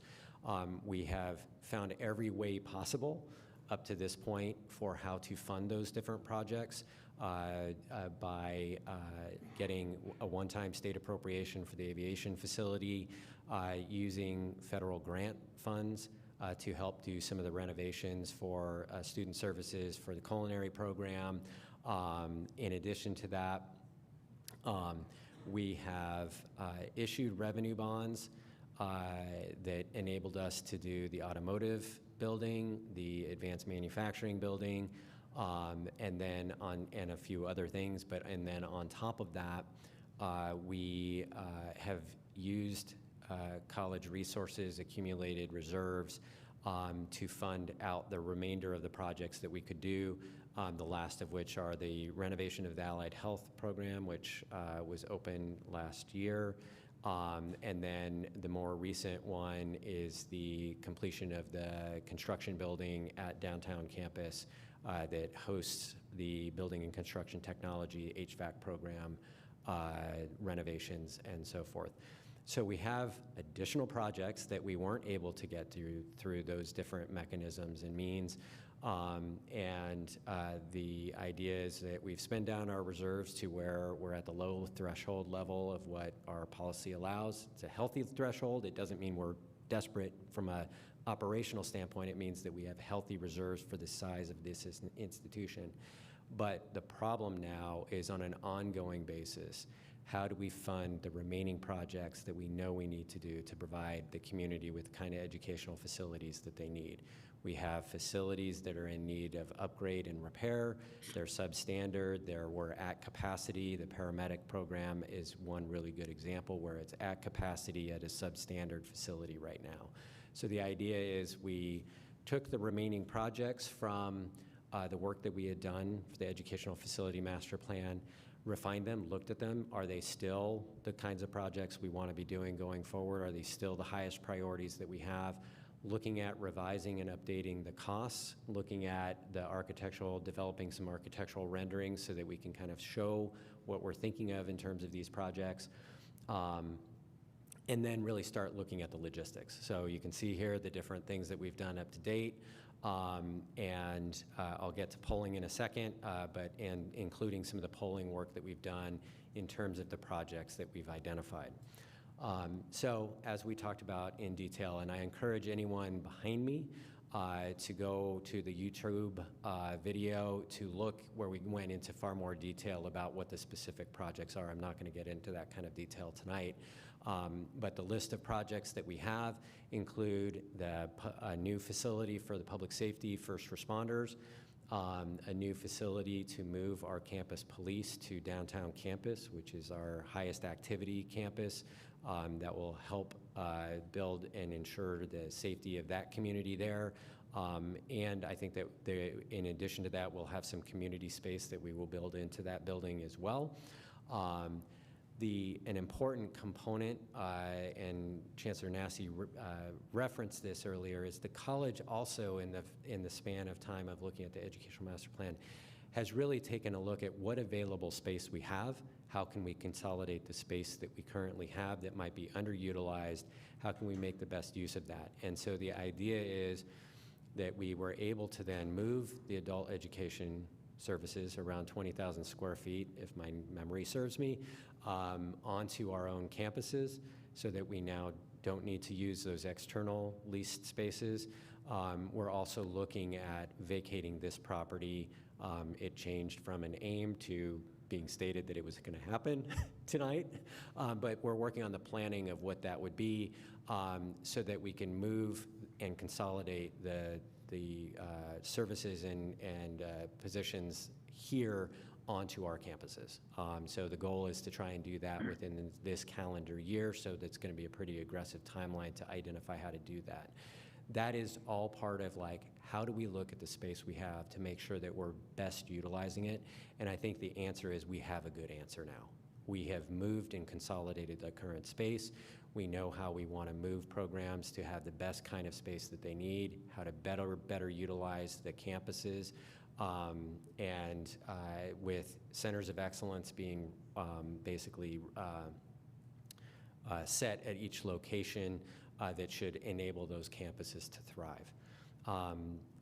So in addition to that, we've refined what our deferred maintenance needs are and identified that by refinancing the currently existing revenue bond debt, we will reduce the future interest payments of that because the expected interest rates will be lower than what the revenue bonds currently are. It also will relieve the operating budget from a pretty significant burden that will enable us to, again, I think, have a more sustainable operating budget, per the conversation we were just having, to be able to address needs going into the future. We'll have more flexibility if we're able to take some of the deferred maintenance out of our operating budget for a while, take the revenue bond debt out of the operating budget. So in total, the projects are at $250 million. The estimated impact of that, and these numbers might change a little bit, but they're probably pretty accurate at this point. And I'll focus on the middle column, which is what the recommendation to the board is to approve a not to exceed 20-year level debt funding for the bond projects. What that means in terms of the taxpayer is that for an owner-occupied residence of $250,000, the impact will be around $31 a year, $2.59 a month. For a commercial property that's valued at $1 million, the impact will be about $200 for the year. And the agricultural and vacant property that's valued at $100,000 for that property, the impact will be about $19 per year.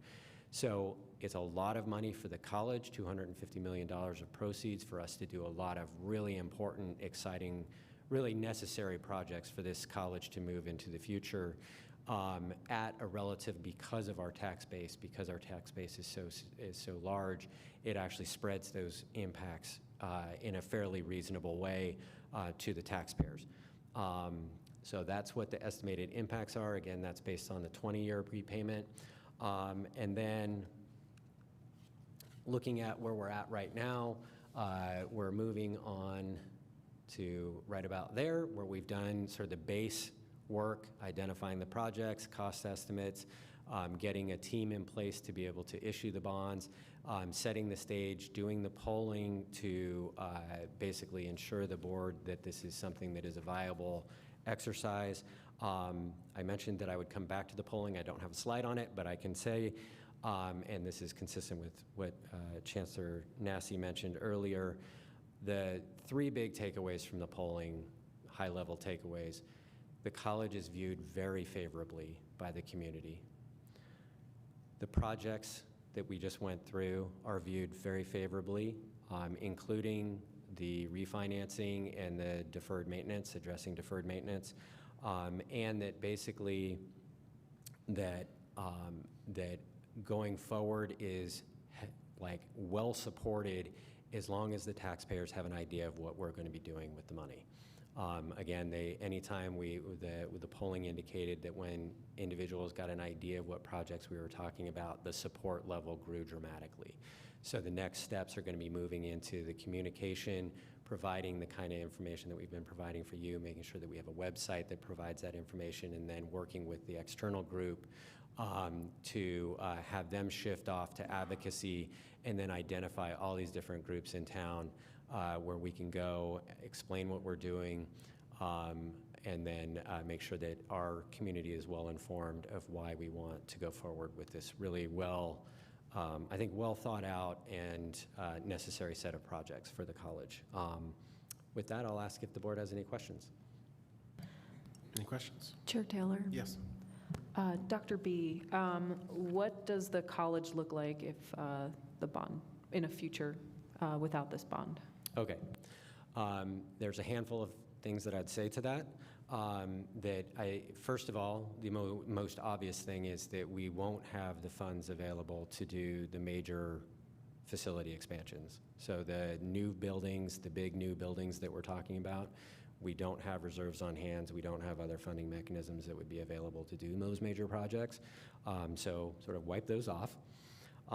In addition to that, that's going to limit capacity for future growth. So a lot of these programs that we're talking about building these buildings are our high growth programs, cyber and IT, the paramedic programs at capacity and in a limited facility that can't handle any more growth. So we're talking about we'll have programs that are more at capacity. And then moving into the other things that I sort of alluded to, it will put a strain on our operating budget, an ongoing strain, because we will have to continue to fund we have these older facilities that the deferred maintenance has to happen. And so that's going to put pressure on our operating budget to find the money to do those deferred maintenance projects and to cover the debt service. And as you just talked about with tuition, the problem with that is that we have two discretionary revenue sources. And so if we have to continue to fund deferred maintenance and we have to continue to fund the debt service, we're going to continue to be at this pressure point. And the pressure point then turns into larger tuition increases that we do not want to do. And property tax going up to, where you would be at the max for our property tax levy, and then not being able to, and then making difficult decisions on what deferred maintenance you just would slow down, and you'd be like, do the things that have to happen only, would be kind of the type of scenario. And then the last thing, that as things would become more pressing, that you have to, then you get into the decision that becomes a very difficult decision, which is our infrastructure misaligned with our resource base? So do we have too many campuses for the resources that we have coming in to support this college? And looking at the smaller campuses and going, do we have to make a difficult decision to downsize? Those would be the various things that I think that sort of looking forward in a crystal ball that's got a lot of darkness in it. I was quoted as saying dark. That's what I mean. The crystal ball is without the support from the general obligation bonds, it becomes this sort of ongoing struggle into the future. Dr. B, Chair Taylor, just a follow-up question. So you mentioned a little bit about the kind of dark future that you could potentially see and some of these difficult decisions, and you alluded to some of them. Would you be willing to just be very, candid about what some of those decisions that would come to us and how many years, what those would be? Right. So tuition, for example, so we're talking about a $2.50 tuition increase, as and that's a difficult decision to make in a normal basis. That generates a little more than $1 million. $1 million doesn't go very far when you're talking about some of the deferred maintenance or equipment needs that we will have in the next 5 years. So then you go, okay, well, if you have a chiller that goes down, that could be a $2 million project. Now we have to start balancing those kinds of needs going forward. So a tuition, if you just offset that with tuition, you're talking about now double the tuition, not to do salary increases or any of the other nice things. It would be to cover the costs that we need to do to keep the plant up and running. You had mentioned facilities decisions, like being spread too thin. Or could you expand on that a little bit? I mean, what I was referring to is, so the conversation has been on and off over the years about our enrollment and the size and where we have campuses. It's inefficiently structured. Our college is inefficiently structured with where we have campuses, the size of the campuses. And going forward, if we're in a position where we do not have the resources to keep operating in the way that we currently are, then you start going, the only way to save $10 million, something that significant, would be closing a campus and then reducing the staffing. It's not just closing the campus, it's also reducing the staffing that would be commensurate with the size of one of those smaller campuses. These are really unideal conversations, and I think if we go forward with the GO bond, I think we revitalize the smaller campuses significantly, and I think we're in a much more favorable place to not only to continue to offer the programs throughout Pima County like we do at our current campuses, but actually to have the facilities that we need to have to provide the best education. I appreciate that internal look, but actually my question is more from the outside. So from a community aspect, the external community, I'm looking at the projects that you listed on here. A lot of these would have a significant impact on economic development and a prepared workforce. In this muddy crystal ball that you have, can you talk a little bit about how this would impact our economic development, our workforce development, and the overall economic vitality of our region? Well, absolutely. I mean, if you look at these programs, the first responder program, you're talking about one of the best providers of the talent that goes to all of our fire departments, law enforcement, all around the community, making this a safer place. We've got state-of-the-art education, and look, there it is right there. So then you go down cyber. It's our highest growth program. We have, and I think Chancellor Nassy showed some examples of that, some statewide, some of the best programming in the state in terms of our cyber program. High growth area with good salaries coming out of it, obviously, so that's another one. And when you talk about it's not only when you're training, do you now have the workforce, but when people are in the workforce and they're successful, then it's tax dollars that comes back to the community. So it's sort of a compounding effect in terms of this investment into the future. And then going down all of these other programs, education, we're now moving into having a baccalaureate program. It will be a highly affordable way for people to get trained to be the teachers of our kids for not tomorrow, but tomorrow's tomorrow. So that, I mean, if I were to pick, I could pick a number, but it would be in the hundreds of millions of dollars of future impact to this community. Yeah, I appreciate that, because that's exactly what I looked at when I saw this particular slide. One of the things that I always take a great deal of pride in, I replicate every time I can, is Chancellor Nassy's statement that we are an organization or an institution that focus on curriculum, industry focus and industry-driven curriculum. And to me, this aligns perfectly in the direction that we're going. And I appreciate that these projects were put in place, because you're right, this is going to have generational impact. And the workforce development that we are creating, it's generational impact, and it is significantly aligned with where we're going from an economic development standpoint. Thank you. Other questions for Dr. B? Yes, go ahead. Chair Taylor, Dr. B. I was reading the resolution, which is what the board will be voting on today. Is the resolution the ballot language? And if so, I noticed that none of the projects aren't listed in the way that they are in this slide. Does that mean that the board will have to further approve individual projects as they come up? How does that work? Want me to take that one? Why don't you start, and then Okay. I'll add color as necessary. So the resolution has parts, including the sample ballot language. We can make some adjustments to the ballot language, and ultimately, we will have to work with the county elections department to make sure they're comfortable with the ballot language. We can and decided to make the effort to put some description of projects on the ballot because we know that if voters understand what the projects are, they can make a better informed decision. The way the ballot resolution and the sample ballot measure is written, that's not the exhaustive and constrained list of projects, right? It provides information about potential projects. It's not 100% guarantee that we build all of those because, over the life of the bonds, 20 years, things, or even 5 years or 10 years, things can change and priorities may change. So the language of the resolution and the sample ballot language is written to provide some level of flexibility, but of course we can't do things that are radically different from what's on the bond project list. The voter pamphlet, information pamphlet, will have more extensive information about what the proposed projects are. So that package of information will go to the voters will make their decision.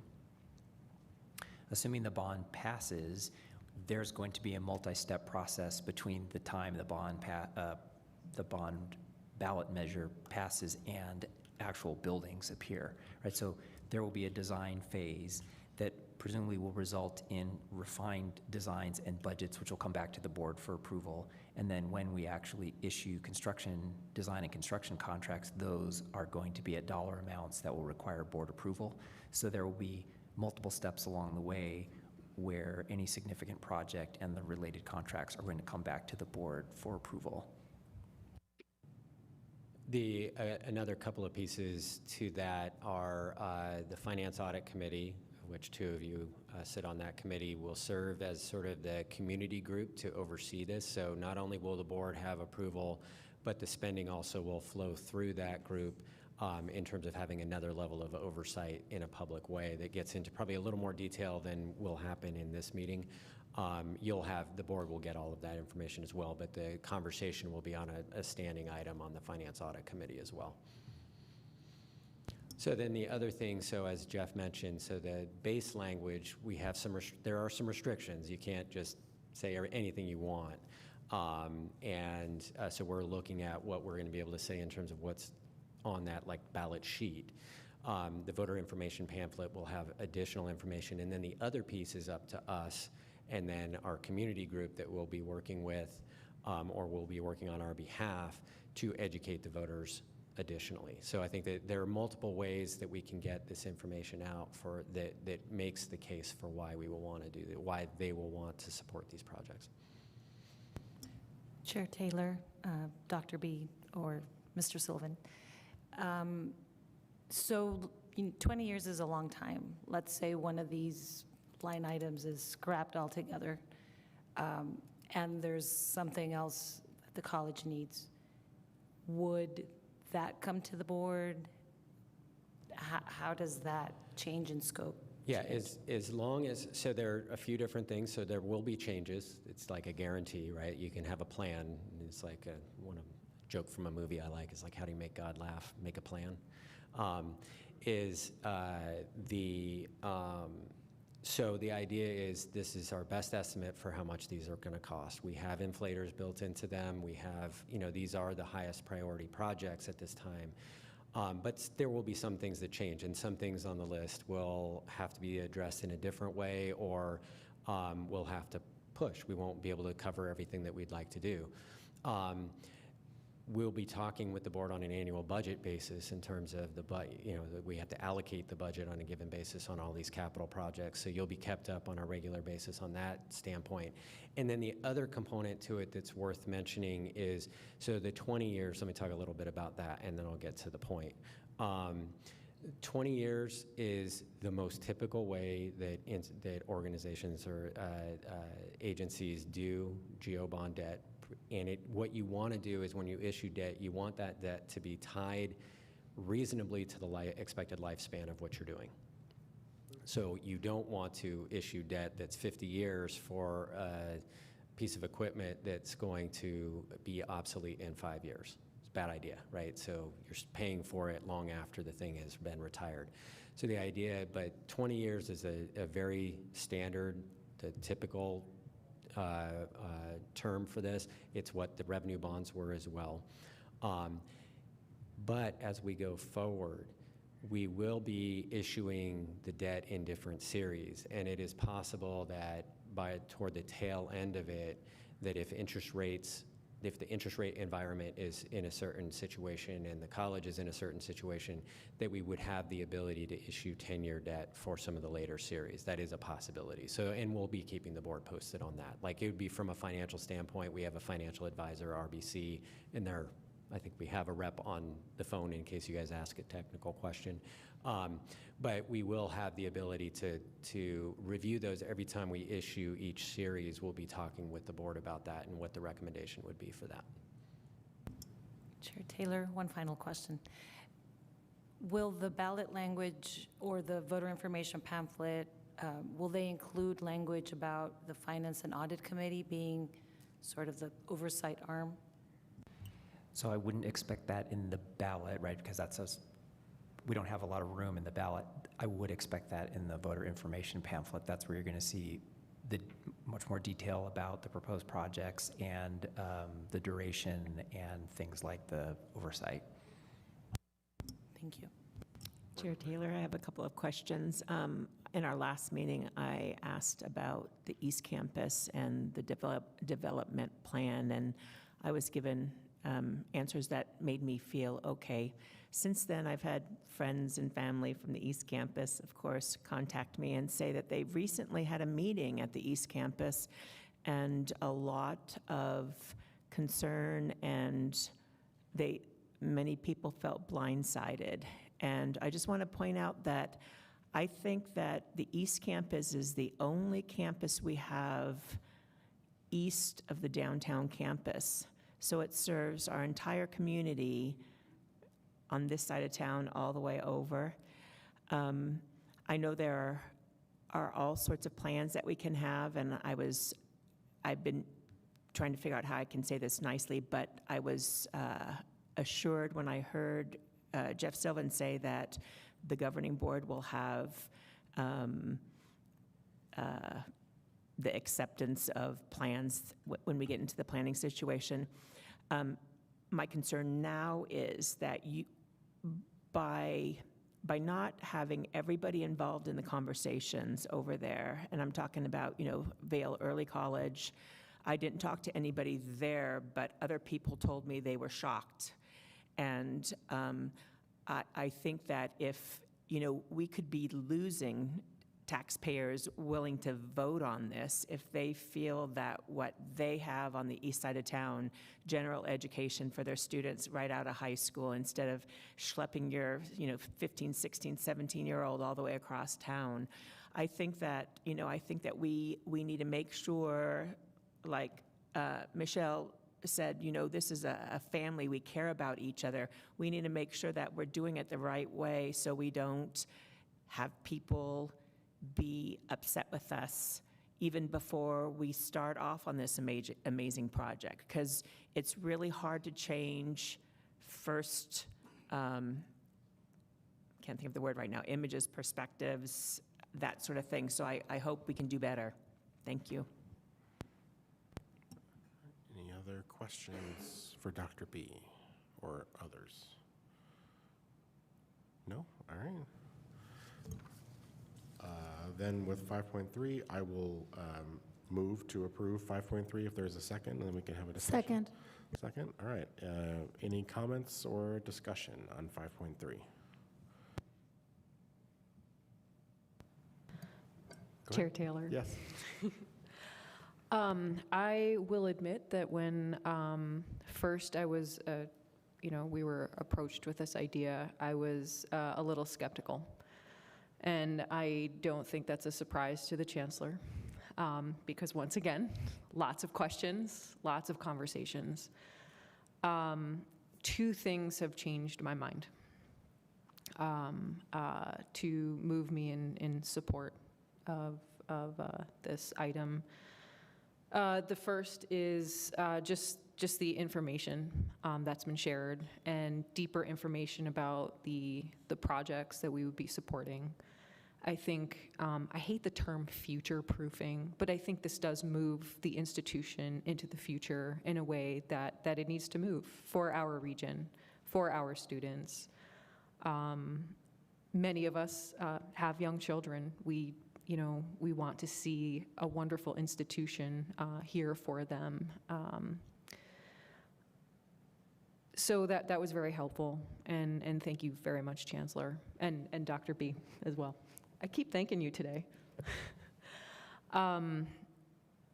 Another thing that was a big factor in that is I'm not often moved by fear. And, we talked about Dr. B's kind of muddy crystal ball. I don't take things at face value. If somebody tells me, well, if we don't do this, it's going to be bad, I want to see the numbers, and I want to wrap my head around it. And we were able to do that in a way that I can see the math. And the math is not mathing if we aren't looking at this as a serious option. The second thing that really helped me make my decision was just talking to community members about this. And I think that it's very interesting because it mirrors the polling results, and I do urge folks to, once again, look at the YouTube video of that from the last study session. If I'm approaching several people, we're thinking about doing this, if you just kind of hit them with it, maybe there's some lukewarm support. But once you really start having a conversation with them about I think it's a very elegant plan. There's a little bit there for everyone. And you can really see how much love people have for this college and for wanting to be a part in helping to push the college into the future. And the price tag is actually fairly fair. That was one thing that I really noticed when I spoke with people. So I will be voting in favor of this item. Thank you. Board Member Real. So when we started building the Centers of Excellence, they thrilled me. This is an amazing college, and with all of these new plans, the PSESI, I'm completely for it, by the way. I know that what I just said sounds like I'm not. I just want to make sure that it's brilliant without harming other programs that we might harm. But I'm excited about this. I think this is good for anybody. Anybody out in the community who isn't sure about this, go to one of the campuses that have, a Center of Excellence, Center of Health Professions at the West Campus. Walk in there and see what's available for your students, or even for yourself if you're looking for a new job, right? It's amazing. Our Centers of Excellence are opportunities for anybody to develop new skills to become a better person. One more question. I can't remember if it was Carlo or Nicole who asked it, but remember when the Arizona Education Forward, they did that study, and they said that for every 20% increase in enrollment and graduation, it's a $5 billion increase in the economic prosperity of the region. And that's for every 20% that we do, right? And we have all of these young high school students who are going to be interested in all of the different opportunities we have. Lastly, one reason that we really need a great PSESI Center of Excellence is when I was canvassing, when I was running for City Council briefly about this time last year, everybody I talked to, their number one concern was health and safety with fire and paramedics. And this is the greatest opportunity for the Pima Community College folks and all of the law enforcement and the fire department to get together and make something like this amazing. I just want to make sure that we do it in the best way possible. So thank you for all of your work, everybody who's done all of these presentations and everything. Thank you. Other comments? No? All right. Just before I call the vote, I'll just say, I think it's important to think about this in the context of what we talked about before, that we're in a situation where, again, we haven't received state funding since 2009. We're $209 million short there. We've lost millions in federal funding. There's only so much that we can get out of raising tuition or raising primary property tax rates. But what excites me about this, and I think what I hope people will focus on, is this isn't just about responding to what has happened to the college. This is about the college responding to the needs of this community. This community needs to train more first responders, paramedics, law enforcement agents to make sure that we're all healthy and safe. This community needs more teachers to be able to educate our students. This community needs more cybersecurity and IT experts to make sure that we stay safe online and are in a world that increasingly embraces AI and other platforms where we're opening ourselves to all sorts of threats. So this isn't just about us asking this community to help us in a bad spot, although we are in a bad spot. This is about this community and us asking this community to help us to help them. This is the way that that this community can make investments in the college, that the college can continue to respond to community needs. So I do wish there was a different way we could do this. I wish we were in a situation where we had state funding or we had more federal funding and this wasn't necessary. But I think this has been a very skillful execution of a plan that will meet a diverse array of community needs, help the college to manage our budget going forward, and I certainly hope that Pima County will choose to invest in us, will choose to invest in our own future, because that's what we have left. If the state and federal government are not going to invest in higher education here in Pima County, we have to invest in ourselves to make sure that we have this for ourselves, for our children, for their children, and so on, and continue to make this an incredible place to live. So it's something I will support fully as well. Any final comments or questions before I call the vote?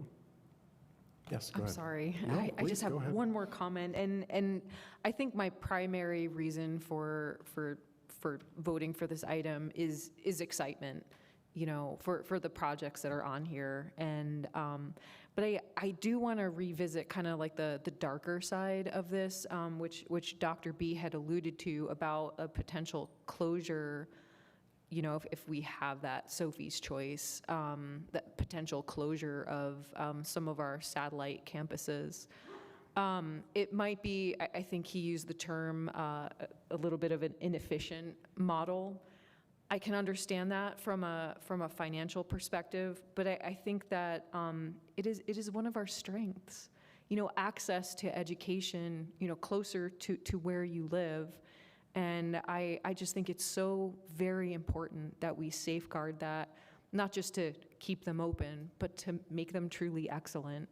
And so and on one hand, it's like the darker side, but it's also exciting too, because we can revitalize those and ensure that they are incredible, wherever you live in the region. Thank you. Absolutely. All right, I'll call the vote. All those in favor of 5.3? Aye. Aye. Aye as well. Any opposed? Not hearing any. 5.3 passes unanimously. Let's move to 5.4. That's the intergovernmental agreement with Pima County for election services. I'll move that, and somebody seconds it. Second. All right, any discussion on 5.4 or anything that you all wanted to add before we vote? No? Good. The Pima County Elections Department is responsible for running elections, and if we want the bond election, this is pretty much the agreement we have to have, so. Perfect. Any questions or discussion on 5.4? No? All right, I'll call the vote. All those in favor of 5.4, please say aye. Aye. I'm aye as well. It passes unanimously. Moving on to 5.5, the naming opportunity for the Workforce Development Center at West Campus. I know we received a lot of information about this, but I wonder, Marcy, I don't mean to put you on the spot, but I wonder if you just would take like 5 minutes to just talk about 5.5 and 5.6, especially for our viewing audience or audience in attendance, about these naming opportunities. Thank you, Chair Taylor, Chancellor, I do that all the time, I'm so sorry, Chancellor Nassy, Governing Board. Did you want to start with something? Okay.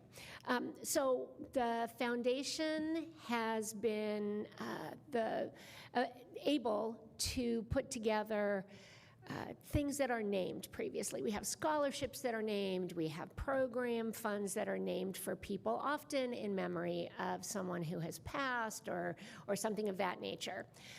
We have not been involved in doing rooms or buildings that have people's names associated with them. And in the work that we do out in the community, in fact, with someone today, someone asking, so who sponsors these things? Who has their name on this room or that particular thing? And I think that there's an appetite in the community to be part of Pima Community College, to be recognized with a name on a public space or on a classroom. And so we've had a couple of people that have shown interest. Actually, one of these is sort of a surprise for the person or the entity, and based on what they've done to contribute. So 5.4 is to take, 5.5, excuse me, thank you. 5.5 is proposed to have the chancellor be delegated the opportunity to call the Workforce Development Center, name it after the Connie Hillman Family Foundation. The reason behind that is we have had a $10 million challenge grant. That challenge grant gives us 50% on every dollar that comes in that's new to the foundation to help leverage dollars. We have brought in over $8 million so far. The challenge ends November 30th. And now that we've hit kind of that $4 million mark, we would really like to recognize their contributions that have touched all aspects of the campuses, the programs, students, et cetera. And so that is 5.5. 5.6 is from a gentleman whose wife passed away. She was a nurse in the community. He was a doctor. And while his gift is far more modest, what he really wants is that something be named for his wife in the Health Professions Center of Excellence. And the room that he gravitated toward is the lowest tech room in the building. It is the home health lab that has a bed and a washer and dryer, and I think a little bathroom, and that's about it. But it's designed to expose students to what happens when you go into a home health care setting. And so to be able to name that in memory of his late wife is something that would make him very happy. And so those are the first two that we would like to do in terms of spaces and places that honor people. And I would expect that we will have a lot more. Once we have some of those happening, I've had other people that say, I want to put my name on something. So we just need to get started so that we can demonstrate to the public how they too can be involved in opportunities like this. We won't have a menu that says, if you give us this, you get that, because we want to be able to look at what the buildings are, what the spaces are, what the use is, and then be able to encourage gifts that are commensurate with use or new versus things we have to provide additional retrofitting or deferred maintenance on and things of that nature. So we have a plan. We're still trying to formulate it entirely, but it would be wonderful to be able to do these two now. And at our donor reception on Tuesday, we would like to announce these to the two people in that environment so that it would be something we can all celebrate at that event. Thank you. This is a public meeting on YouTube, so your I know. surprise might be I know. out, but I appreciate it. Any questions for Marcy? No? All right, I will move 5.5 if there's a second, and we can have a discussion. Second. Any discussion on 5.5?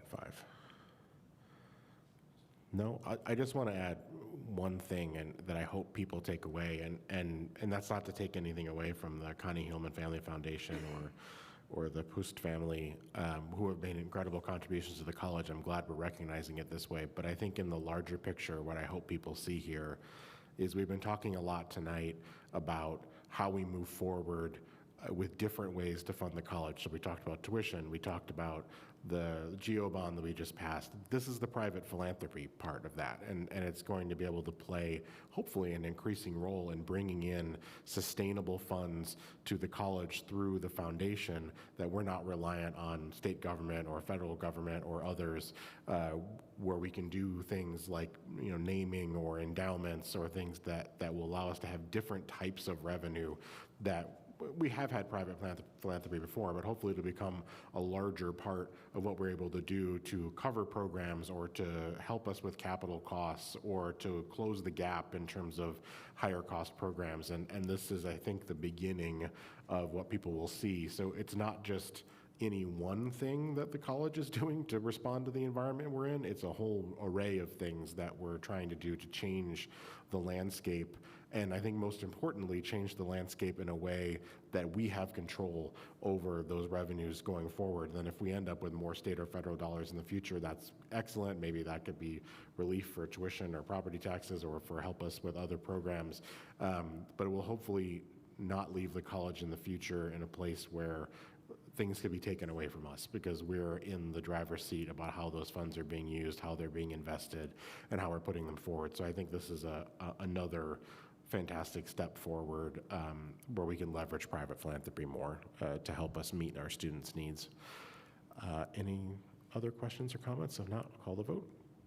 All right, all those in favor of 5.5, please say aye. Aye. Aye as well. Any opposed? No? All right, moving on to 5.6. I'll just make the motion for 5.6 if there's a second, since we just talked about it. Second. Any discussion? Just making sure. No? All right, all those in favor of 5.6, please say aye. Aye. I'm aye as well. Any opposed? All right, moving on to section 6. Any requests for future agenda items? Chair Taylor. Yes. I would like to avoid a grouchy